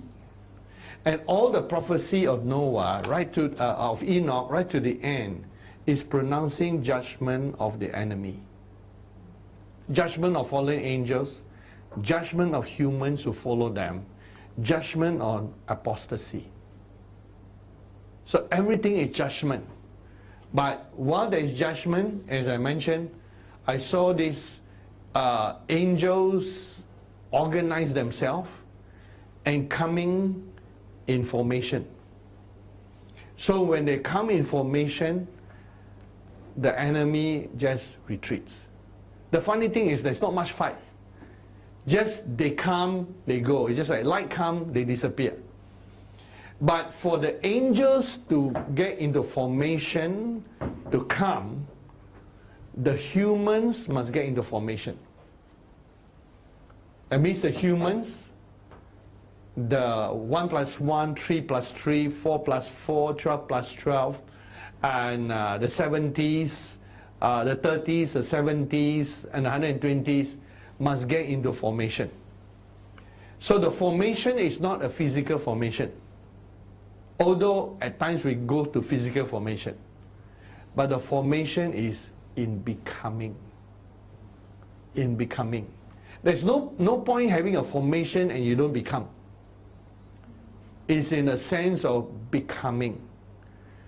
Becoming that one energy. So like all of the 12 plus 12, must understand what their elder is, and the 24 elders are divided into the 4 sections, and they understand the energy that they carry is unique and special. If you try to be like everybody else, then we cannot, like for example, make the tripod stand where the camera is. Each of the tripod must be on one angle, and only on that one angle. And the angels do that very well. We are not, there's nothing to say that Michael is greater than Gabriel and Gabriel is greater than Raphael. No, they're all equal. But they learn to take their formation and be faithful to deal with what they are dealing with. And they have their protocol. So in the human side, we must also know our part. We must become solely all that God wants us to be, desire it, merge into it, and by being so, you're in formation. Because on the earth you might be everywhere, but in the spirit you are already taking that formation. So when I saw the formation of the angels, and they're all ready, and I saw that human spirits also start taking formation. Some of you I saw up there taking your formation, and some others still looking for their formation. And once you become, you're automatically in formation. That is the way we fight the battle. Remain in that formation and the enemy is routed. So the judgment actually began. You know, when the 7 thunders uttered, it was the judgment and the end of the battle and resistance of Satan and the fallen angel. The war is won, but wiping them out, every battle and resistant movement. So from the day the 7 thunders was uttered, it was the end of the satanic rebellion. That's why the 30 archangels came and visit and say, is this it? Because this was the ending that they're looking for.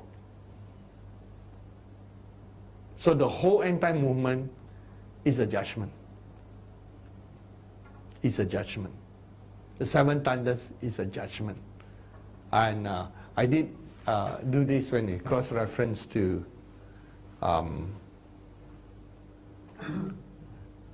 okay.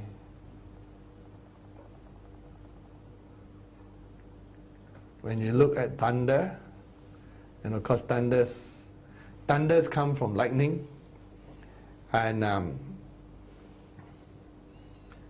okay, we look at the here all the time. And Samuel called to the Lord, and the Lord sent thunder and rain that day. All the people greatly feared. And always is a sign of, you know, God's impending judgment and all that is there. from every battle. And one of the judgment on Egypt was thunder and hail that was coming down. And so throughout the whole Bible, thunder has been a sign of his power, and his power against the enemy. So the moment that 7 thunders was released, remember Uriah, he was the angel who stand in sea and land, and the face was shining like the sun. And so he shout with a shout, and then the 7 thunders occur. Because what he shouted was, "It is done, it is finished." But in human time playing out, we still got the 7 times 7 years. But it was all done. And the reason John was not allowed to record it was because there was this 2,000-year gap. But it has happened in our time. The 7 thunders has already taken place. And when it was announced, actually it was announcing the defeat of the enemy. So can you correctly say that the judgment started on 14th of November 2012? Yes, but it was also beginning from February the 9th, 2012, when the glory came. So what happened is the glory of God comes at the same time as the darkness upon the enemy. But that one has no thunder lightning. Glory of God. Yeah. Yes, the glory of God is like the light coming, our transformation. Yeah, but it's not really judgment. Like the judgment, you correctly say. For us, it's not judgment. Because judgment is got 2 sides of the coin. On one side is redemption, full redemption. On the other side is judgment. Like Jesus' second coming. At the same time that when he comes, it is redemption for those who love him, judgment for those who hate him. So 2 sides of one coin. Okay, I'm still not very clear about what you say. The 12 plus 12, they must Become the 24 elders. individual energies. So I don't know, do they know what they're supposed to become, each of them? They need to each personally receive their revelation. Oh, so they don't know that. Yes. Oh, I see. So how about the 4? 4 plus 4, the Lord is beginning to show.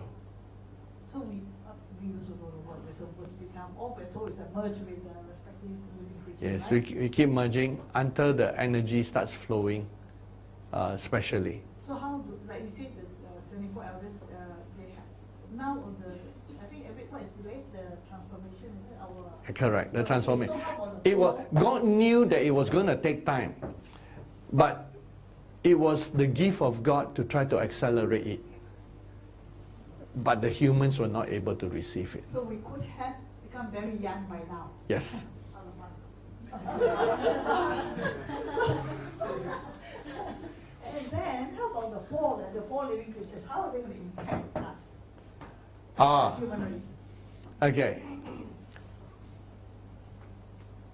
At the beginning of creation, the 24 elders and the 4 living creatures, they came after the 12 and the 4 plus 4. So the humans were hidden inside. But the humans have to be glorified, and the road of the humans are more difficult. It would have been easier if we remained in heaven. But we have to be like Jesus. Jesus was our leader. You have to come to the fallen earth and overcome every sin, temptation, and trial and evil, and be glorified in the midst of evil. That's why we came to the earth for. And that's why we're all here. And that's why the task seems harder. But the glorification is so great that it surpasses all that heaven can produce. Because it's from heaven. The seed is from heaven, but the ground is on earth. And so it is to train, because when we came to earth, one of the things that took place is we inherit part of the fallen nature soul. from our fallen body. Because the soul is like an in-between part between your spirit and your body. So the echoes of the body where sin lives echoes into the soul. So the soul began to think in a limited way, function in a limited way. The key is to transform and renew the mind and the soul. When the soul began to side with the spirit rather than the flesh, then the soul itself is overcoming sin nature. Just as Jesus overcame sin nature in the flesh, because he was allowed to taste what I call echoes of sin nature in his perfect body, where he is allowed to feel tired and hungry, things that you don't feel if your body is 100% perfect, because he's made like sin. It says like he made like sinful flesh. So he's allowed to feel it, and it was not easy for Jesus. Jesus felt hunger, pain, weariness without sin. He was allowed to feel the symptoms of sin without sin, in order that he has to overcome it. And his worst moment was at the cross when he actually became sin. That is why he struggled at Gethsemane. But he knew that if he would face it, whatever was in him was going to cancel out everything that he was going to take. The same way that God is transforming each one of us. That in the weakness of your body, in the weakness of your soul, you keep knowing who you are. And you know this is not the you. That the real you is the born again you, the firstborn from the dead. And as you keep acknowledging, that's why teaching is important. As you understand the teaching and absorb it, then you know who you really are. The soul began to change and the body began to change, and then we conquer the sin nature in our body. It could have been accelerated if every part grow, but whatever we are, God said, is whatever is missing. And it was originally like that. All the extra ones that were shaken are prophetic of what is shaky also. And but God replaced it very fast. Like for example, when the formation of the 4+4 fell, and the baby lion was left lying on the floor, Colin very quickly became the lion. And so the gap was closed. So the presence of God continued. And then the formation of the 12, of the 3 plus 3, that one is missing Holy Spirit. It again shows that there's a missing gap there that need to be. And interestingly, it's the spirit section. And so with the 12 is the same. You notice the lion. Is the lion missing? 2 lions missing. Supposed to be 3 lions, right? Okay, there's Leo and a lion. Okay, there's Leo left. Now, what does the lion represent? The lion part represents where it expands and it grows. Because a lion is a tribe of Judah. It goes for warfare. So that representation is shown. Because that's where the enemy attack. And so the Lord says, we are where we are prophetically, and it has all been part of a message God is showing. Then when we strengthen those areas, continue to pray, and we don't have to try to do anything. Each part just have to become, and it will create a drawing into the area. Which was good when I found out that Jehudah is keeping contact with Abraham and growing it strong. Because as it grows strong, it will pull on the other 3+3. Yeah. But if you become weak, then you cannot pull. because the chain that is formed strongly can pull the weaker ones in. They are there in the spirit but still invisible. So the visible part must become stronger to draw them in. So you got a choice. When you see the gap there, I also give up. Then whatever is there become weak, you cannot pull them in. But when whatever is there, say, yeah, I don't care about this, I'm still going on. The same like for myself, you know, my 1 + 1 is not complete. But God was trying to fill it up. So I say, you know, I don't care. You know, I'm still going to move. Yeah, I'm not gonna wait for the I'm not going to move, I'm going to wait on God, cannot grow anymore. No such thing. I'm just going to move on. And as they move on strongly, then that strength pulls the invisible into visible. Because the spirit will usually be already there. Predestination is much stronger than we realize. People who are predestined to be in a certain position can tell you angels are right now shaking. And everything that will be can be shaken will be shaken until they find their proper place. And God's shaking is powerful. But those who are strong must become strong.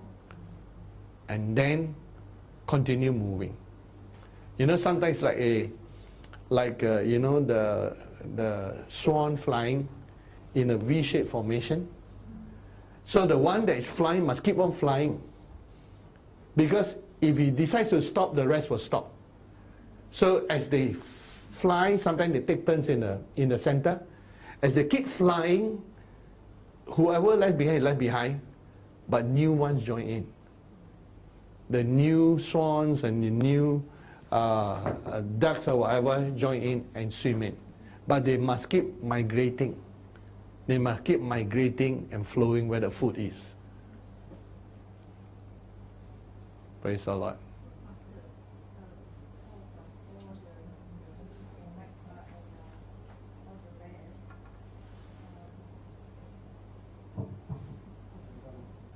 Okay. Does it mean the same for the 30s, the 70s, and the 100s? Correct.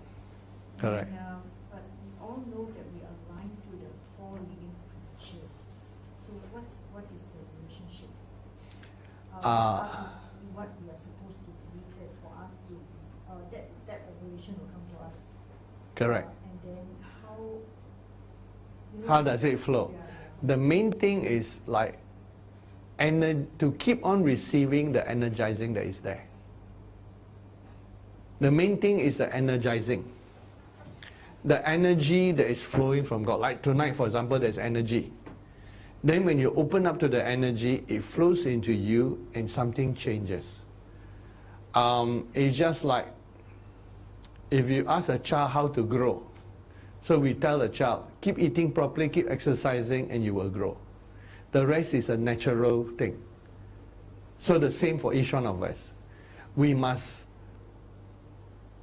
take the energy and be conscious of the energy and conscious of where we are. Then conscious of what God is trying to tell us. And then the energy is there. And the energy is transdimensional. It's not just spiritual energy. Like there's so much energy tonight that I know I'm not going to fall asleep. And I didn't even bother to take a nap because I say there's too much energy. I probably cannot sleep also. And so that energy energizes your body, and your body tunes to that energy and receives the energy, and it actually works in your life. Then you know you got something. Then you know you got something. Yeah. But as you know, the glory of God can be flowing, and you can still be sleeping, like in the book of Matthew chapter 17, when the most glorious occasion was taking place and Jesus was being transfigured, correct? And the kingdom of God was being shown. But they were at their sleepiest because they did not desire it enough. But even whatever they had, Peter cannot forget it. You know, they missed the whole conversation until towards the ending. And Peter woke up and saw Jesus and Moses and Elijah talking. But it was the tail end. They didn't catch everything in the beginning. And so it's important to desire and you push through. When you push through a natural barrier, something changes on your inside. You become something else. The becoming part is important.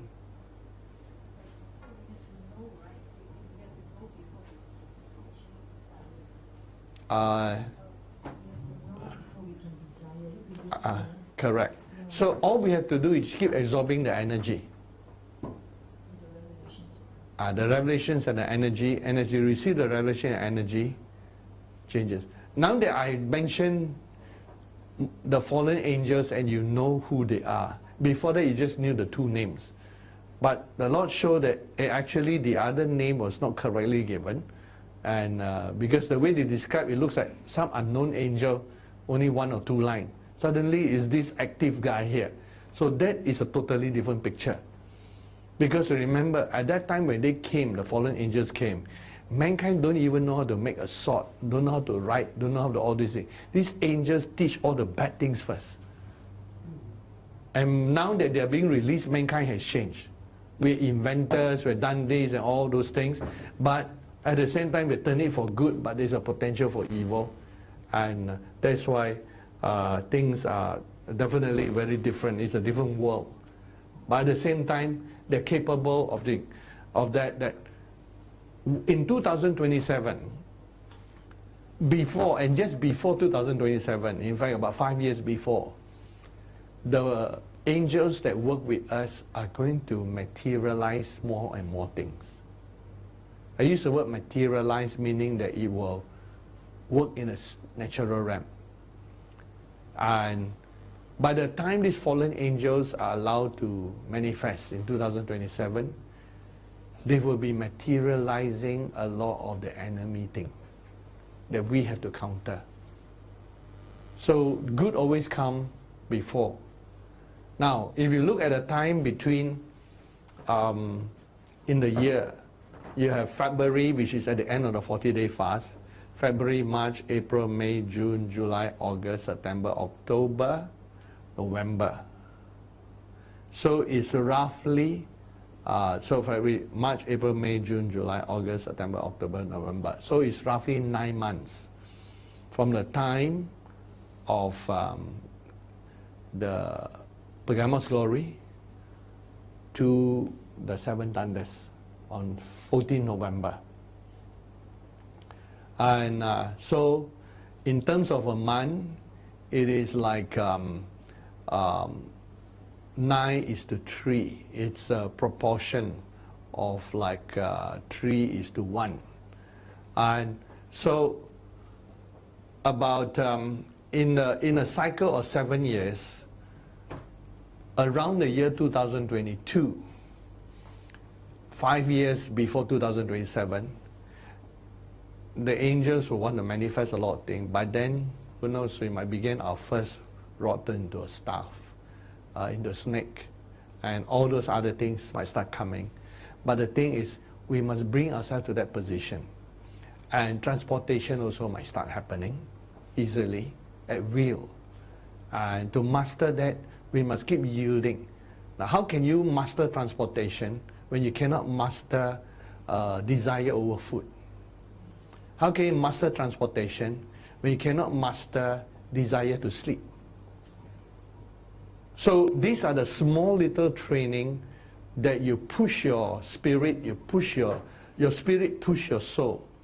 So your soul's desire for God is greater than the body's desire to rest. And again, I mentioned, it's only one night. We're not saying 7 whole nights. And we are especially coming to press into the things of God. So understanding the role of the angels are also very important. You know where they stand now. It's good. When the Lord showed me everything, I said, oh, now I know what Uriel is doing. and who the angel of peace is, the mysterious angel of peace in the book of Enoch that was mentioned. We always talk about Remember, for the sake of the online, get the microphone. Yep. we always talk about Israel becoming a nation in 1948, but the actual signing of the agreement to become a nation is 29th of November 1947. So is this an important, significant date? Like this year, that we just passed the 70th year of Israel becoming a nation. Today is the first. Yeah, we just passed 2 days ago. Is it the 70th year? Yeah. 70th year. So 70th, always remember, being captured in the Babylon. That's interesting. Babylon, What? or maybe What day was that? 29th of November. Oh, really? 47 is the date we signed the agreement. What day is it today? Today is the first of December. So now second. Okay. So 2 days ago. That's interesting. 70 years. So I was just wondering whether in 2017 is the 70th year, will it be a judgment time? We only have 1 month left. This is the 1 month left in the 2017. That's interesting. Yeah, I'm sure it's significant because that's when the Lord said to release this prophecy that we are in the 70th generation. So we are 70 generations from the time that the angels were pronounced to be judged in terms of mankind, when they started coming to the planet Earth. So they are the ones who should be frightened now, the angel. Remember, when you share all this, you all should not be frightened. The fallen angels are the ones who should be frightened. Pastor, the Isaiah 60 was released, so that is actually also judgment on the dark side, right? It is. Where the darkness is allowed to come. And part of the judgment is actually the body of Christ shining. Yes. And the light gather, and then part of the judgment is the thunder. Remember, all thunders and lightning come from dark clouds. So the darkness that is coming upon them is what the 7 thunders is pushing. The declaration of judgment over them. So when the body is, let's say, built up through the energizing of the different energies, then during that time, the body can go out as the leaves of life. Yes. Right? So To heal those who are under judgment but are repenting. Because judgment is falling, and then there are people who cry for help, cry for healing. There are others who cry for mountains to cover them, like the book of Revelation. But there are those who cry for help. That's where the leaves of healing go. so we are the leaves of healing, Yes. and for the healing of the nations, and we bring the shoes of the gospel of peace, Yes. which will bring peace to the creation. Correct. And for me, I understand more where we are. We are in the stage of supplying the tree of life, healing of the nations. Yeah, the mysteries are, although we got a lot of wisdom and revelation being revealed, it's nothing compared to what we'll be revealing in the millennium and in the New Jerusalem. That's where wisdom comes even bigger. So now, because we are fighting against sin, and the fight against sin is easy, the tree of life. Because if life is there, death cannot be there. Life and death are opposite, like faith and fear. If faith is there, fear is no more. If fear is there, you don't have faith. So if life is there, death cannot be there. So that's why the tree of life is the most important. I can understand why God assigned Raphael. And because we have to have a lot of life flowing into this dead earth and into the world which is so soaked into death and decay and corruption. So only the Spirit of life can give life. That's why we are co-signs of the resurrection. Yes. Spirit of life. You're going to say something? Yeah. Actually, I just want to ask, because when you had mentioned these two fallen angels who are bound in Siberia, they still are projecting some energy from that place, and that might be still affecting the world. And the question is that if that's so, then does that mean that since there's already an increasing darkness that we are seeing in the world even today, part of that is from that projection, and also does that mean that we are, as a glorious church, need to be starting the restraining even at this time until they are fully released later on? Like restraining is already happening now at the same time while the darkness is. Well, that's the work of angels to restrain them. Yeah, I mean, are we active in that yet, or in that part as a glorious church? Or in terms of the thoughts that they emanate from their imprisonment. Restraining that impact of what they're doing. Here's where the Lord wants us to understand that it's not so much what we have to do. Because when we become brighter light, the restraining is automatic. And so it's not like we have to do something or run to and fro. But it's more like we become more yielded and become more brighter by our understanding. So our light shines further.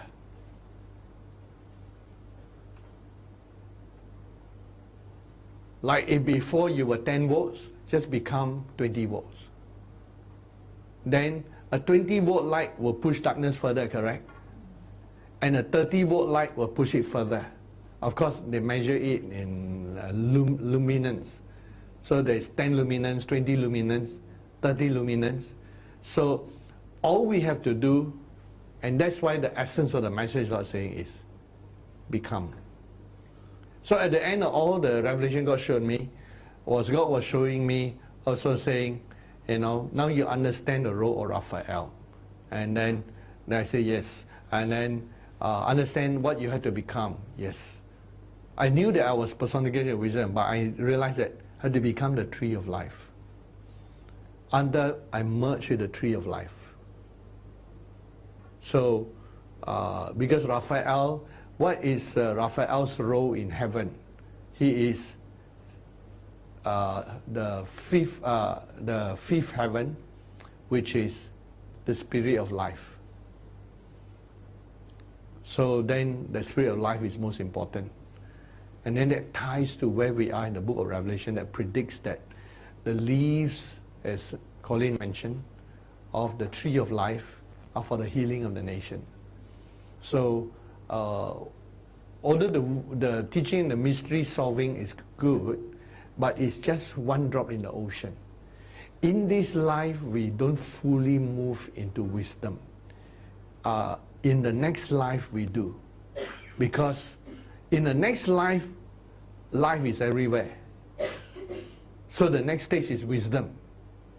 But in this life, when you confront death, life is more important.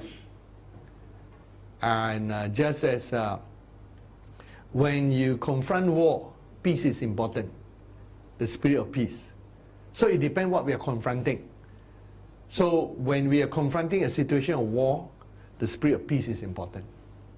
Not the spirit of life, peace. When you're confronting hatred, the spirit of love is important. So in the end, all the 5 heavens, we will reach the achievement of so much life until this physical body has the life of God itself. And then it doesn't have any more decay. Decay and aging comes from the spirit of death. That's why the cells are dying and corrupted, and your cells are old. So don't just think about youthfulness as your face or your body. Think about youthfulness of every cell. The reason why your cells are old is because individual cells are old. So the individual cells must become baby cells, youthful cells. And then the side effect is on your whole body. So spirit of life is more important. So becoming will automatically push them back because we are brighter. The other thing is here, why is the darkness greater? Understand this. When you sweep a floor, all the rubbish gathers together and suddenly you realize there's so much dust. Before it's spread out, you cannot see. So what God is doing is actually pushing them together, and when they are compressed together, suddenly you see darkness, greater darkness. Because all things are equal. And Satan is not allowed 1 inch more or 1 energy more, 1 atom energy more than he should be allowed. So how does darkness become greater darkness? By pushing all the grey together, it becomes black. And what is pushing them is the brightness of the light. It's greater. For us, we're actually receiving more light from the uncreated world.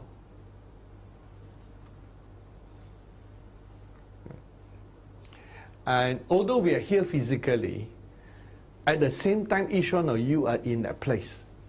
There is a spiritual plane. In that plane, as you grow, you grow. Let me illustrate it. Like your mansions in heaven. What does your mansion in heaven look like? Do you have to slowly build it? No. As your life progresses in God, your mansions develop more and more glory. Automatic. It's like your mansions reflect you, even though the mansions are in a different dimension. So your mansions reflect how you grow. So if the holes in your life, your mansions got holes in them. So the two are one.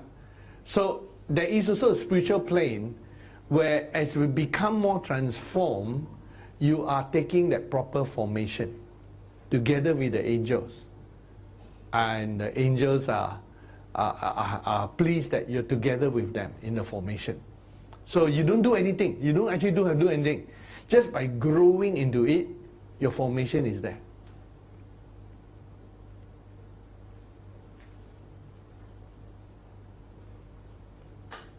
Praise God. Any other questions?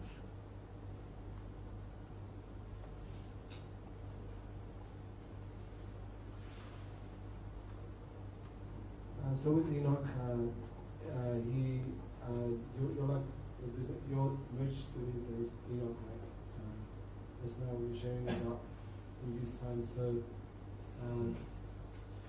was there something that we need to learn more from Enoch in terms of receiving those understanding that he had when he received those in the book of Enoch? No, the book is sufficient. And the book needs interpreting. Like you read chapter, whatever chapter that was it chapter 20 or whatever that was, where they say the different angels doing different things, we also won't understand anything. It needs more interpretation. So, because the way it described, then I had to describe actually what it means is the seventh heaven. Because you wouldn't say, hey, why is Uriel over the world and Tartarus? Isn't Michael also doing? What about Gabriel? Correct? Looks confusing. And so you need, the new Enoch interprets for you. So that's what I mean. It needs interpretation. Pastor, you didn't say what is Tartarus? Tartarus is Hades. Yes. Which is the center of the earth. So included in all those dimensions. So how many more Fridays are we covering the book of Enoch?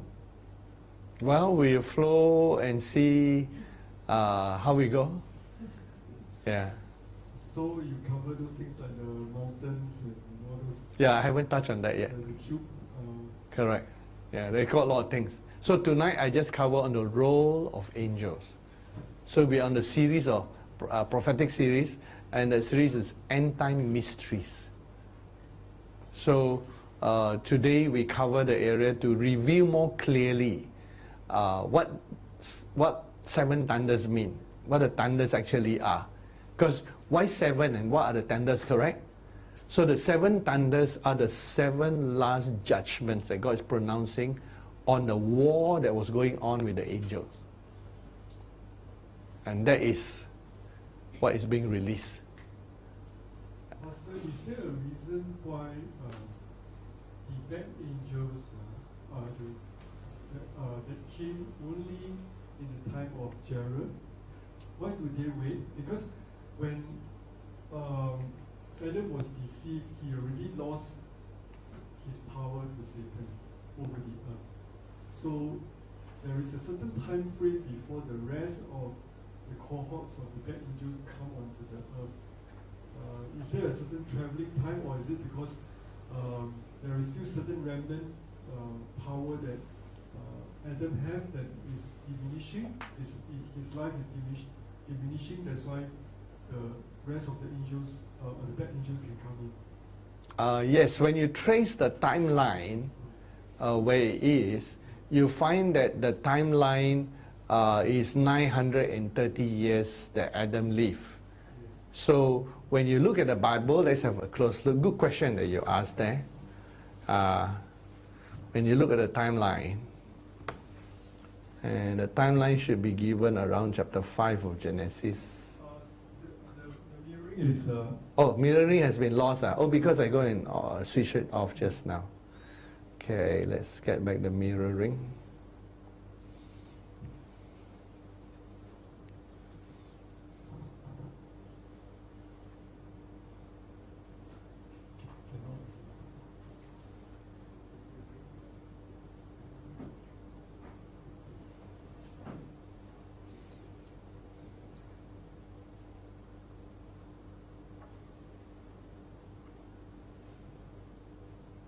Okay, let's do it again.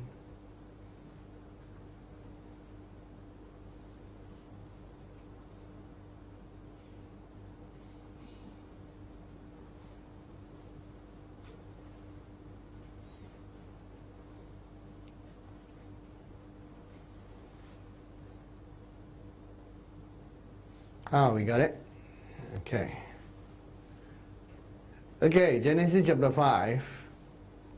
So look at how, if you look at all the generations, when was his child born? Looking at Seth, since in verse 3, Adam was 130 years when he begot Seth. That was the second one. Let's look at how old Seth was.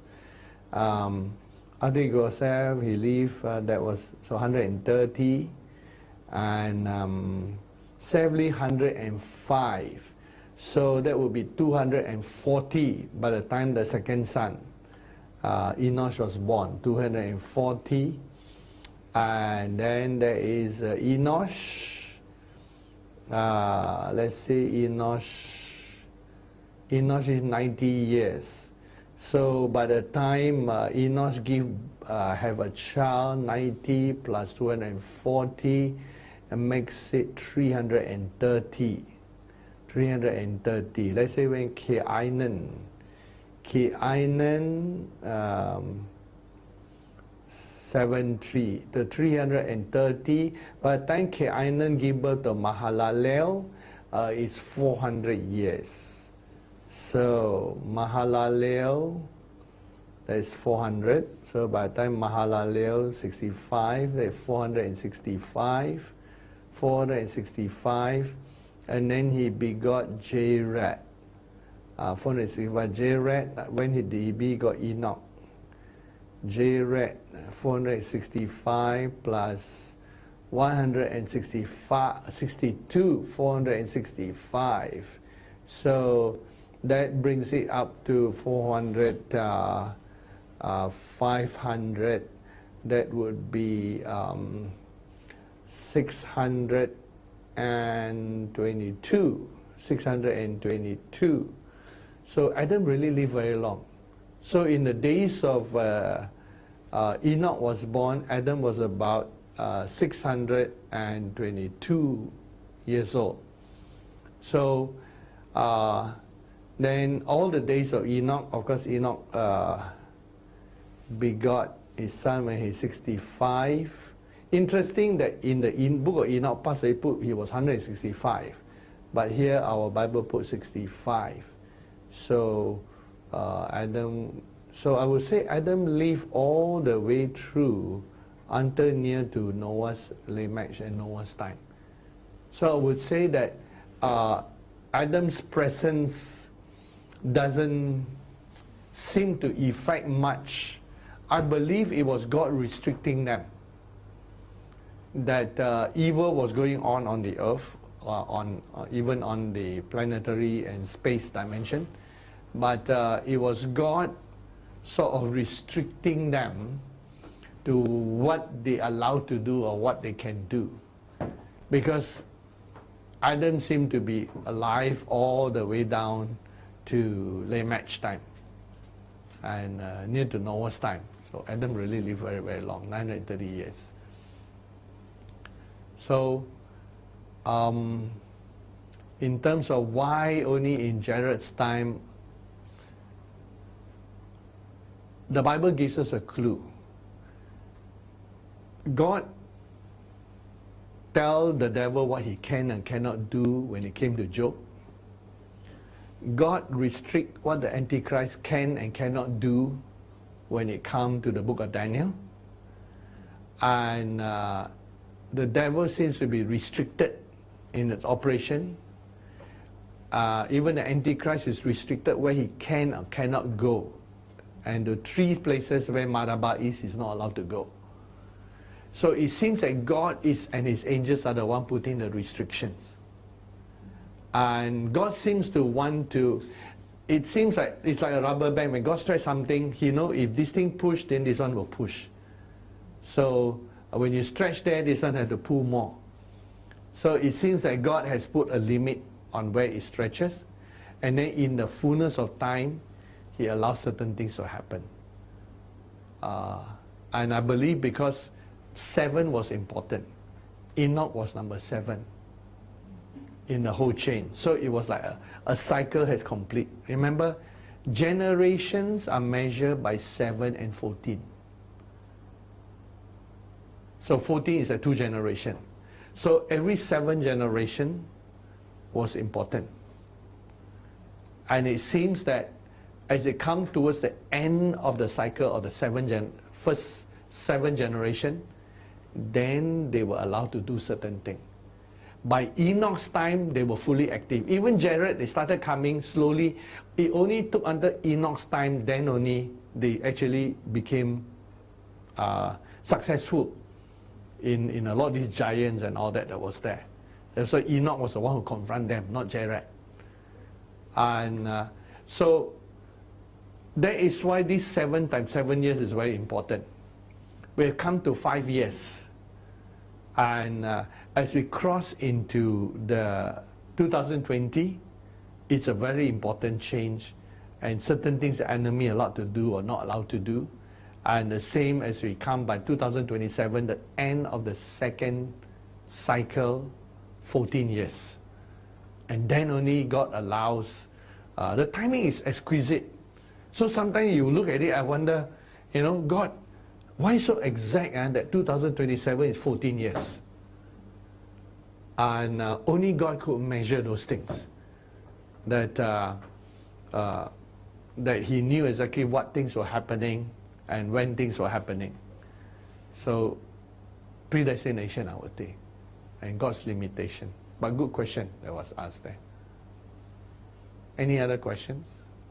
Yes. Pastor, when these 2 angels, fallen angels, are released in 2027, will there be some kind of restriction on how far they can go in terms of the sort of evil they can wreak on the face of this earth? Because we have gone around the world to build altars, right? So somehow these fallen angels would also be restricted in how far and how much they can do. Am I correct? Yes, and also part of the restriction is by the church. Remember, he that restraineth in 2 Thessalonians, he that restraineth is the Holy Spirit in us. And a lot of those things that even now you see in the world, we might see a bit less of it if, let's say, US has remained strong, in the sense that now whatever people who have followed the move did not go to the side, or even in Europe, if they had remained strong. And here's the thing. The world cannot see the singular battle that was going on that revolved around the important calendar. When a person is a calendar, for example, what brought about the fulfillment of the prophecy of Isaiah that Cyrus will send them back to the promised land? In the end, it was all down to one man. His name was Daniel. But nobody knew that it was down to one man. If that one man, Daniel, did not pray through, fast through, there might be more delay in the 70 years. By his calculation, there was already a delay. But that one man stood on that prophecy and it was fulfilled. When it was actually fulfilled, none of the people who actually enjoy the fulfillment might know that it's because of that one man. But in heaven, when you measure it, then they realize, oh, it's because of him. The same like some of the people in Esther's time might not know that the win or loss came to one woman. If Esther didn't succeed, Mordecai said God will raise another method. But it was, even another method will be down to one man, one woman, I can guarantee you. And whether the one man or one woman succeed in standing steadfast to what God is. Mordecai stood steadfast, which is amazing. Mordecai says, you know, if you don't let God use you, you will die and God will use somebody else. But that means that it's always down to one man. It's almost like a movie show. When you are a calendar, when you're critical to the entire critical mass, you're the one atom that is added that make it a critical mass. And so the battle in some of these things, in a community, in a nation, in a country, sometimes down to one man, one woman.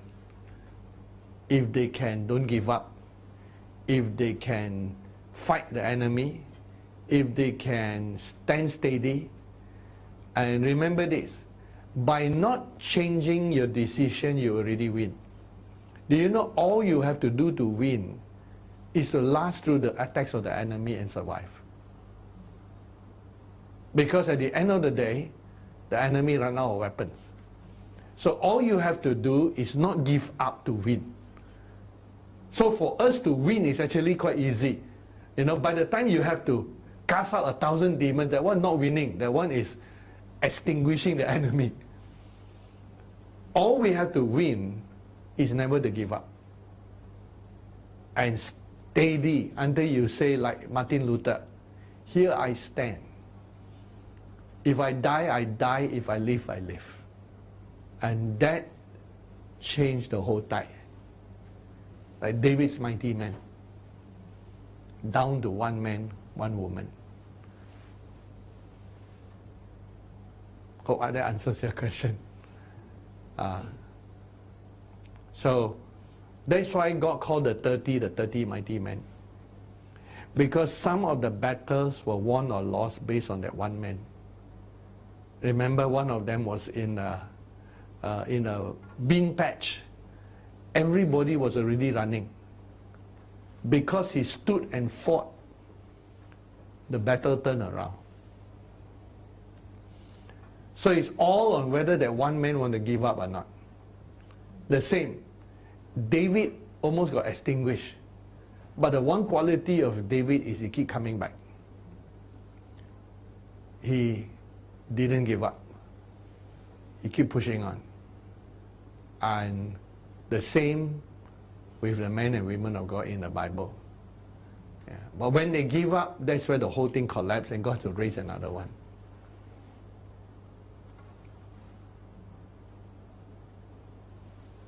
So we're talking in terms of the enemy.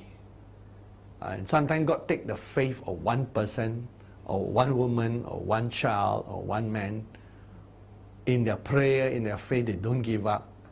And God used that to turn the whole battle around. And the person might be invisible to everybody else who enjoy the blessings, but it's important.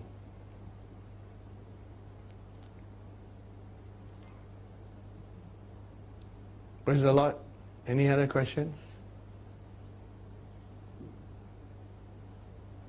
Remember, as you ask, then we can tell more things also.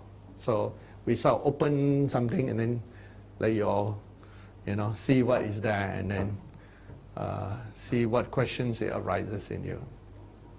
I would ask a question regarding the evil spirits. Yep. So apparently the time of Noah is quite bad.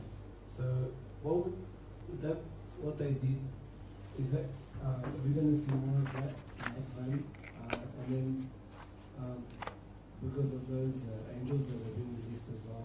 So it's like at that time of Noah. Is that we're going to see some of those strange things that were mentioned in the Bible, that what they did? The Bible did mention that the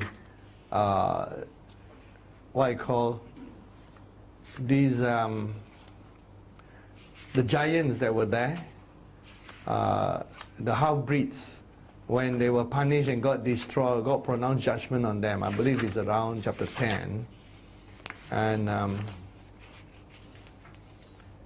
God says that He'll destroy them.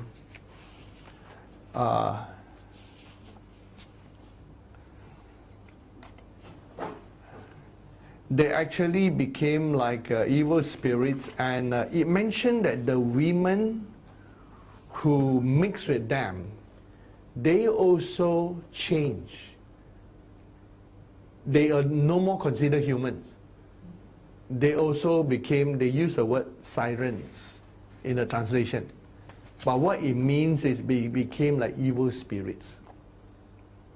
Once they breed with them, even the human nature changed. So by allowing that, they also become evil spirits.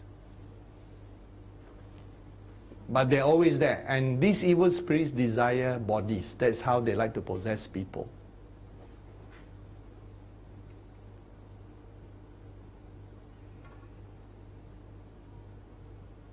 Does it mean there will be giants also in our time as well? Will we see strange people? Not in our time, but in the tribulation period. Because in our time, because the glory of Christ is greater than it has ever been. And the light that we have is greater than we realize. Now I found in chapter 19 is where it mentioned about them, and it's chapter 19. Uriel said to me, "Here shall stand the angels who are connected themselves with women, their spirits assuming many different forms, are defiling mankind, and shall lead them astray in the sacrificing to demons as gods, till the day of the great judgment, in which they shall be judged, till they are made at the end." In some cross-reference, it says they become evil spirits.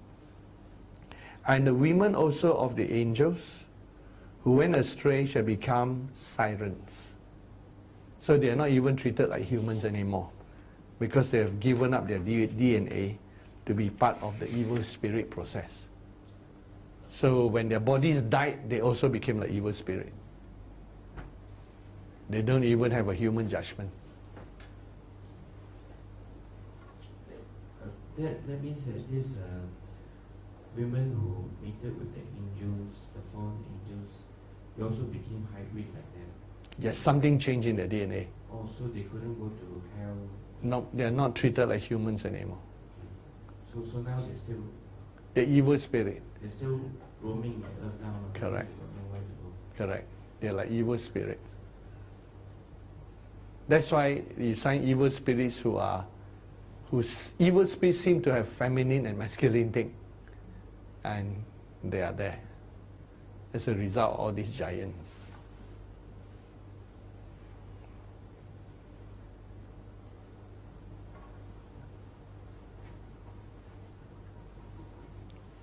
Start.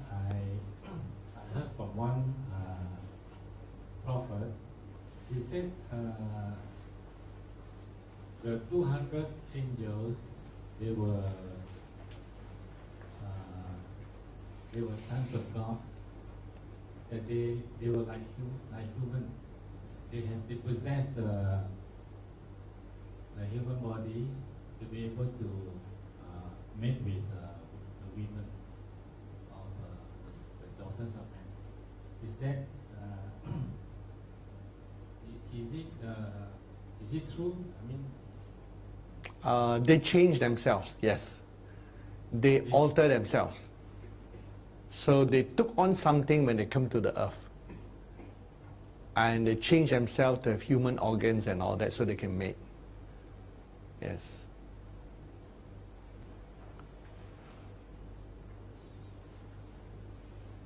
And it was a one-way street. They couldn't get back.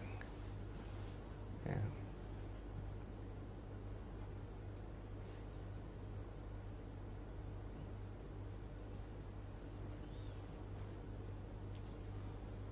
Master, during the second trip to the mother part area,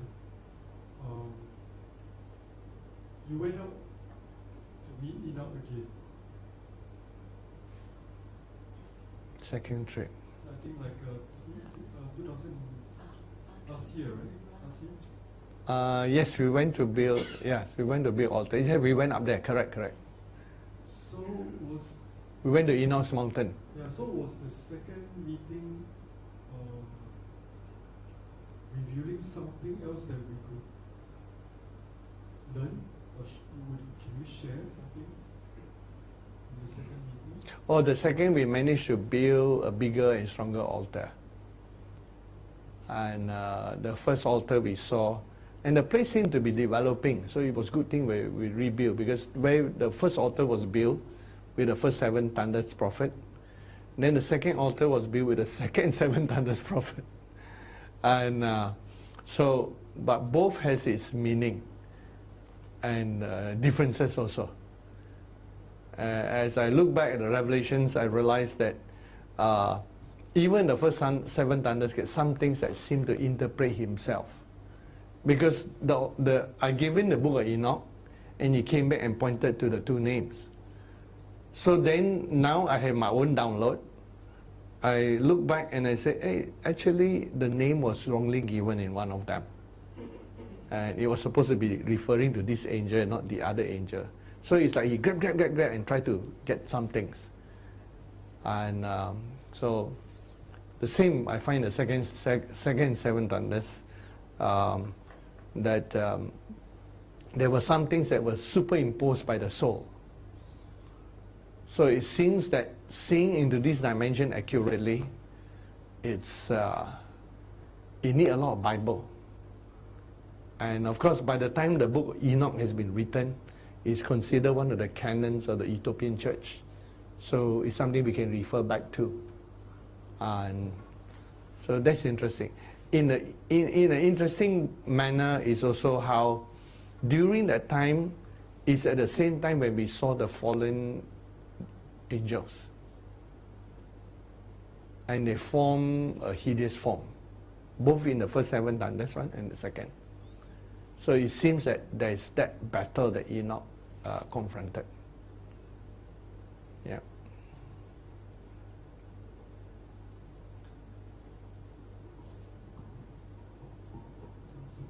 Dr. Johann, this is how we're sharing a lot about being, and part of that is receiving the life of God.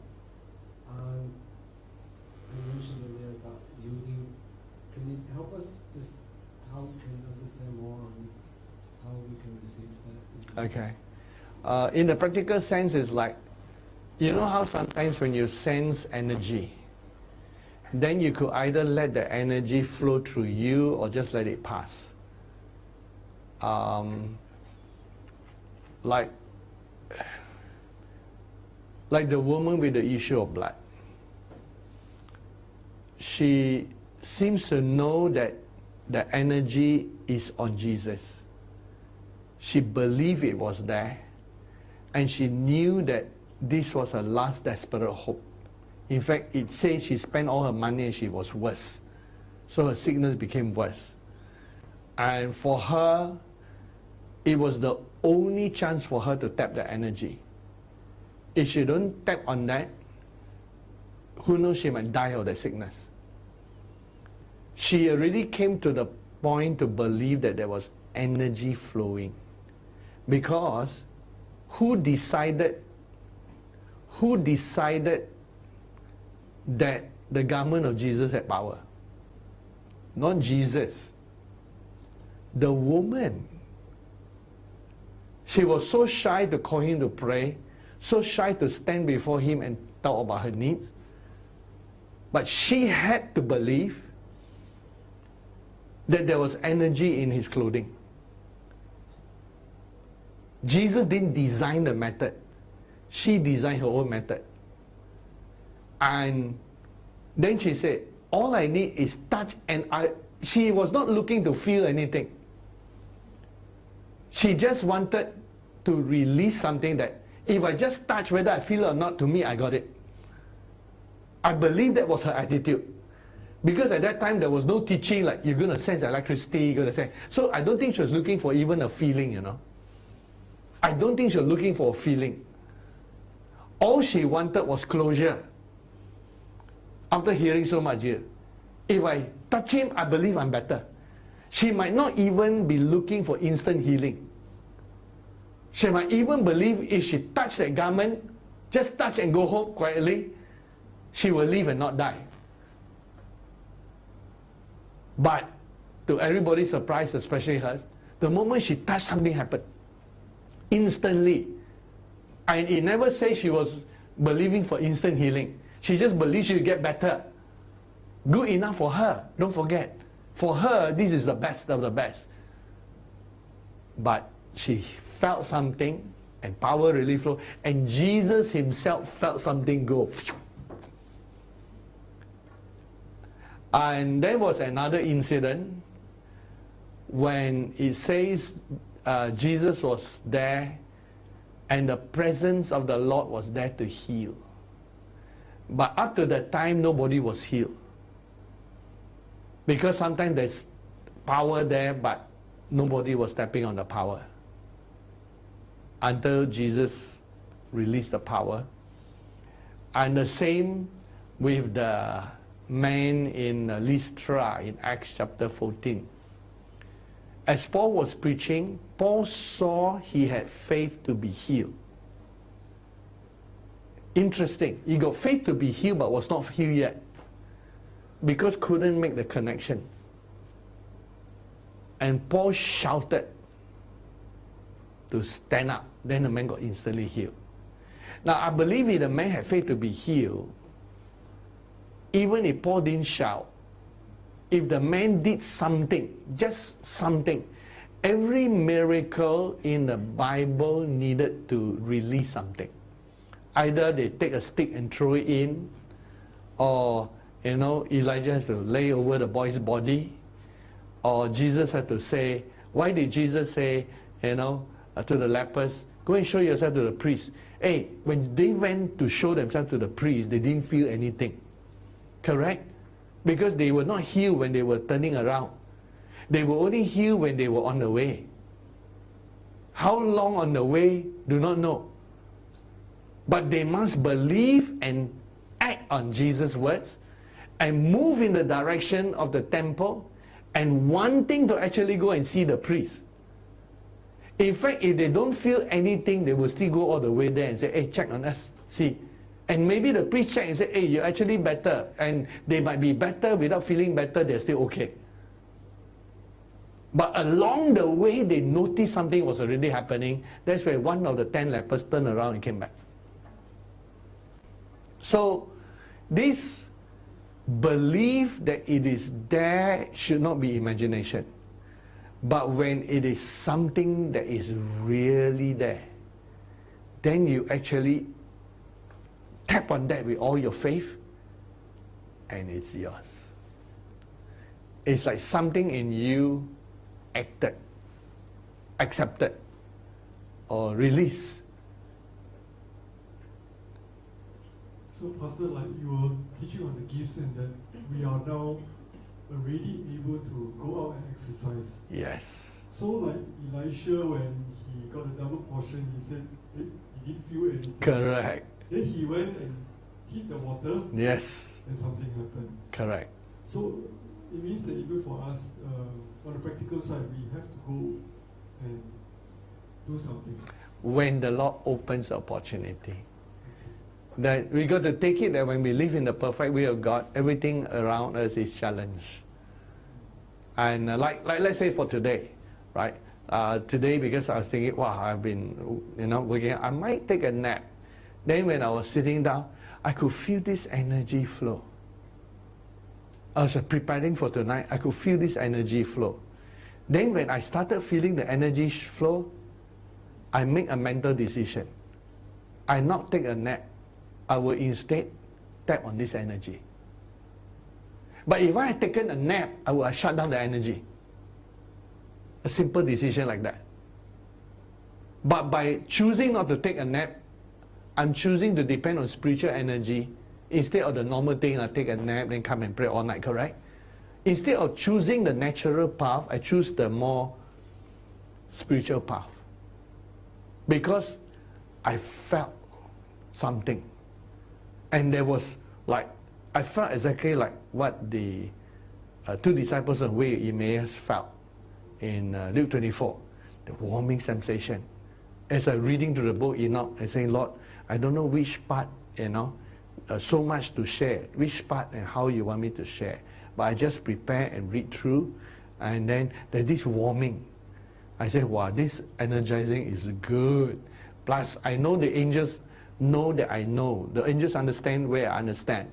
You see, when we understand and accept something, the angel can work better. So when I understand more the role of Raphael, and then I say, wow, and then I could feel this energy. Then I made a decision, I will not lie down and sleep today. I will just keep reading through. And until now, I still feel the energy because I make a decision. But if I just say, okay, after all these things, I will still take my normal thing, then I go back to normal, I would immediately lose something. So when something is there, you tap. When something is not there, then you don't have to do anything. This is what we're talking about. Yeah. Yes.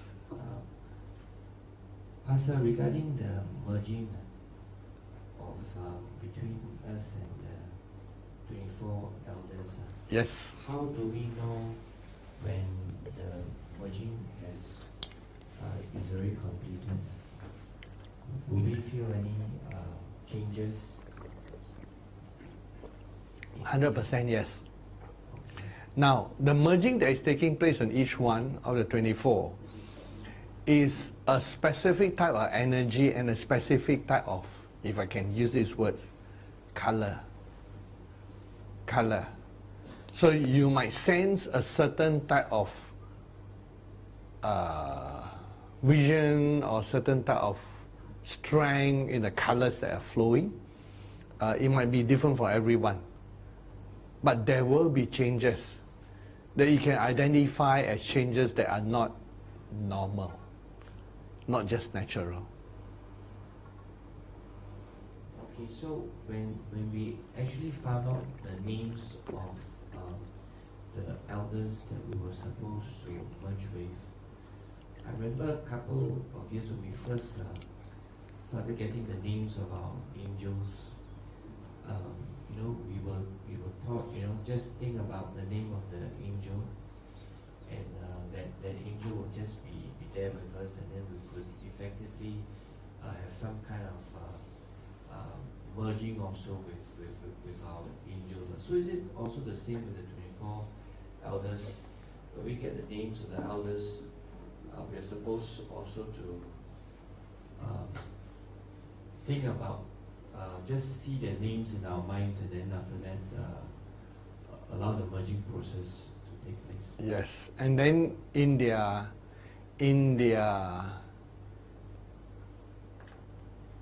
allowed time or manifestation by the Lord, they might manifest. And sometimes the manifestation might come in such a way like you're taken up. Taken up. Let me try to help you all. Where is your default point when you go into the realm of the spirit? Throne room? Your certain place in heaven? Certain spots of experience? There is a default point.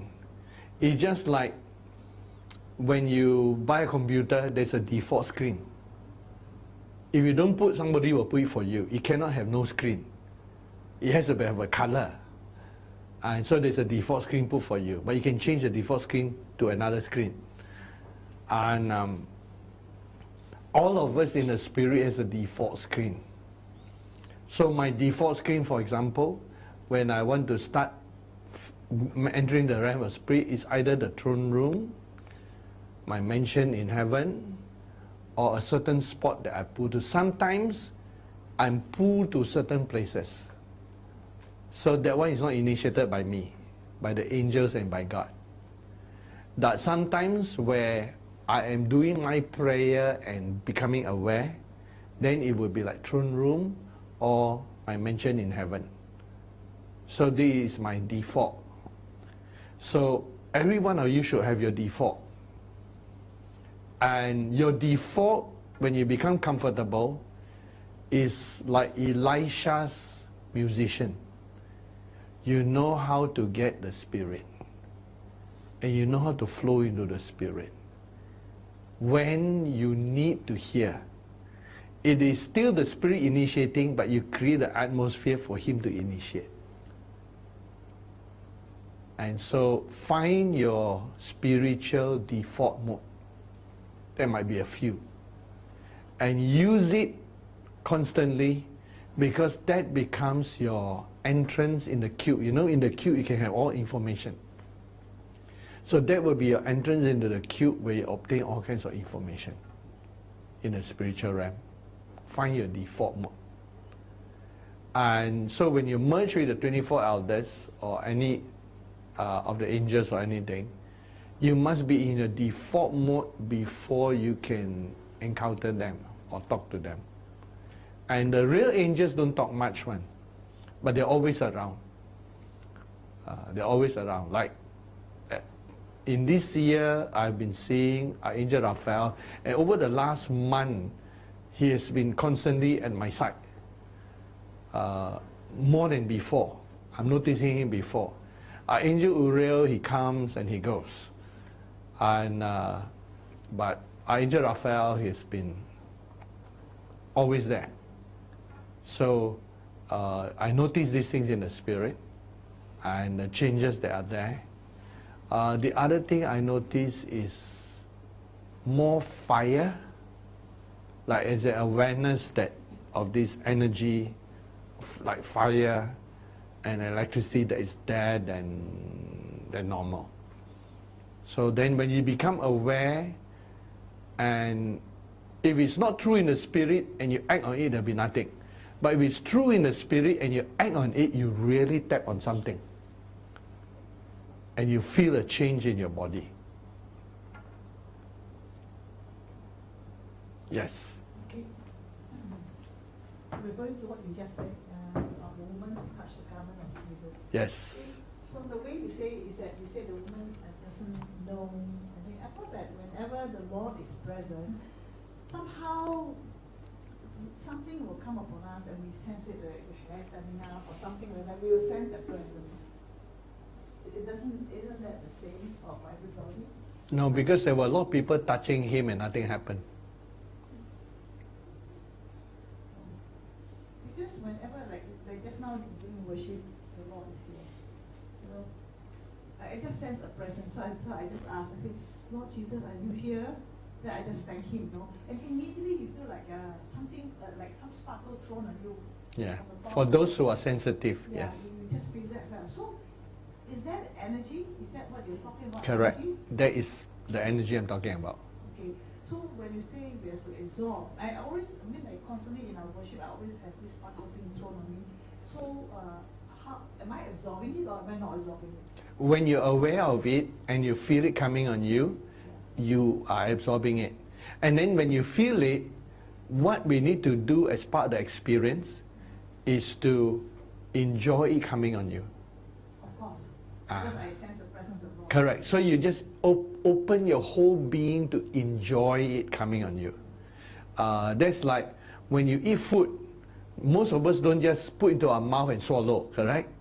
You chew and you taste the food before you actually pass it down to the stomach. So the same way, when the Lord imparts something, part of the chewing is you just enjoy the energizing or the feeling or the showers or whatever, and you enjoy it to the most until, you know, it finishes, and then you bring it into something else. So it's like slowly chewing and enjoying the flavors and the impartation, the energy.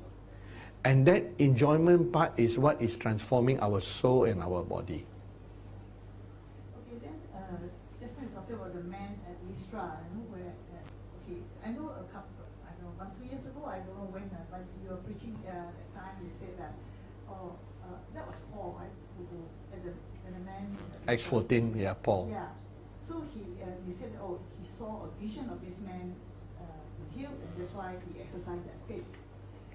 So, you know, I remember that, but every time you say you saw my mother, you pray for Yes. my mother, you say saw her walking. So I always wondered, how come you never exercise that faith to make her stand up? Is it? So why, then you say we have to see as and when the Lord leads. How do you know when the Lord show you? Then when do you know when that's the time you exercise, or when is the time you're not supposed to exercise that faith? By looking into the eyes of a person to see whether they are ready to exercise. So usually when the Lord shows that, like the Lord can show me a vision, then I would talk to the person or sense the person's spirit, if I can, eye-to-eye contact. Remember when Peter in Acts 3, and Paul also in Acts 14, he looked at the man, even though the man could be far away, eyeball to eyeball. So Peter, the first thing he said was not, silver and gold have I not, such as I give to you. The first thing he says, look at us. So he could sense that something was happening, but he has to pick up whether this person can also be ready and pick up. I have experience like that, where I knew a person is ready for instant healing when I look into their eyes. There is something of what I see in the spirit, something like a glow, like the fire of faith is burning. Then I know it is ripe for the harvest. Like a green banana turn yellow. Then you know this is the time to act. And then I will push the person to act. So we always, in every situation, you look into their eyes. Yes. Acts 3 and Acts 14 has the eyes involved.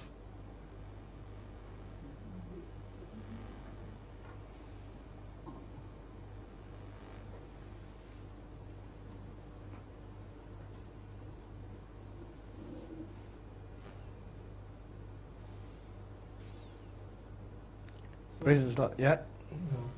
Something interesting in the sense that we were just talking about merging and receiving the energies.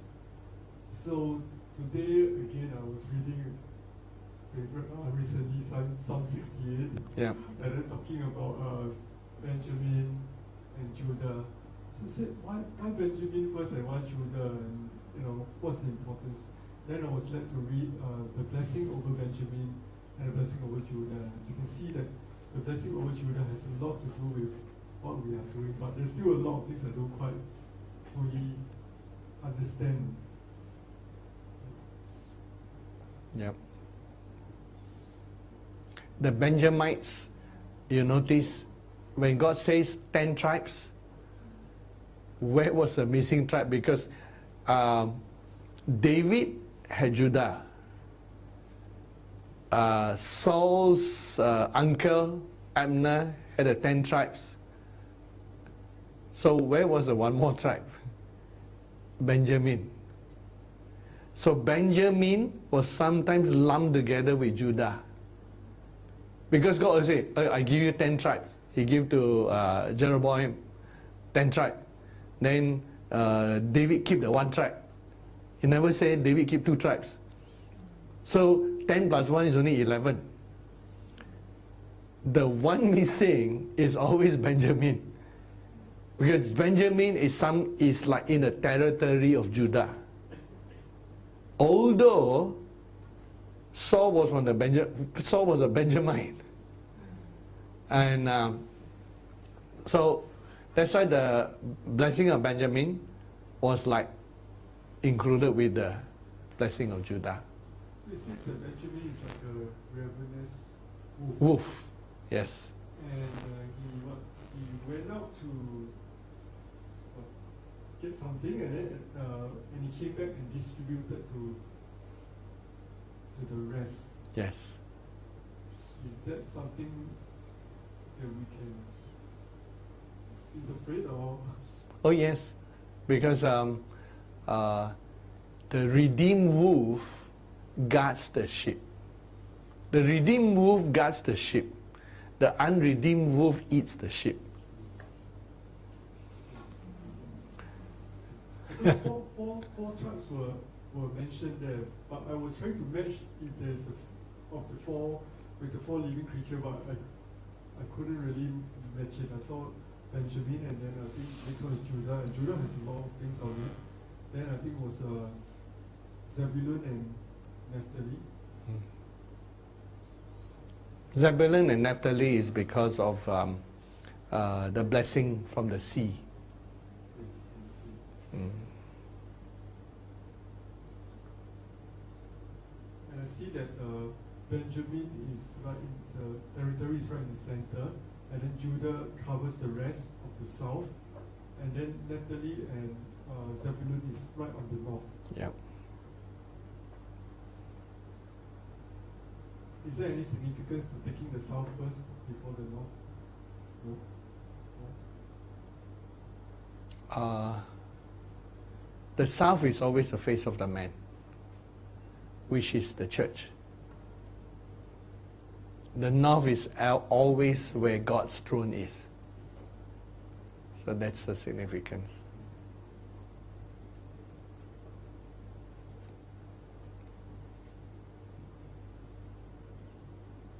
So praise the Lord. You should develop your seeing, your default mode. And any other questions that need help before we go to prayer?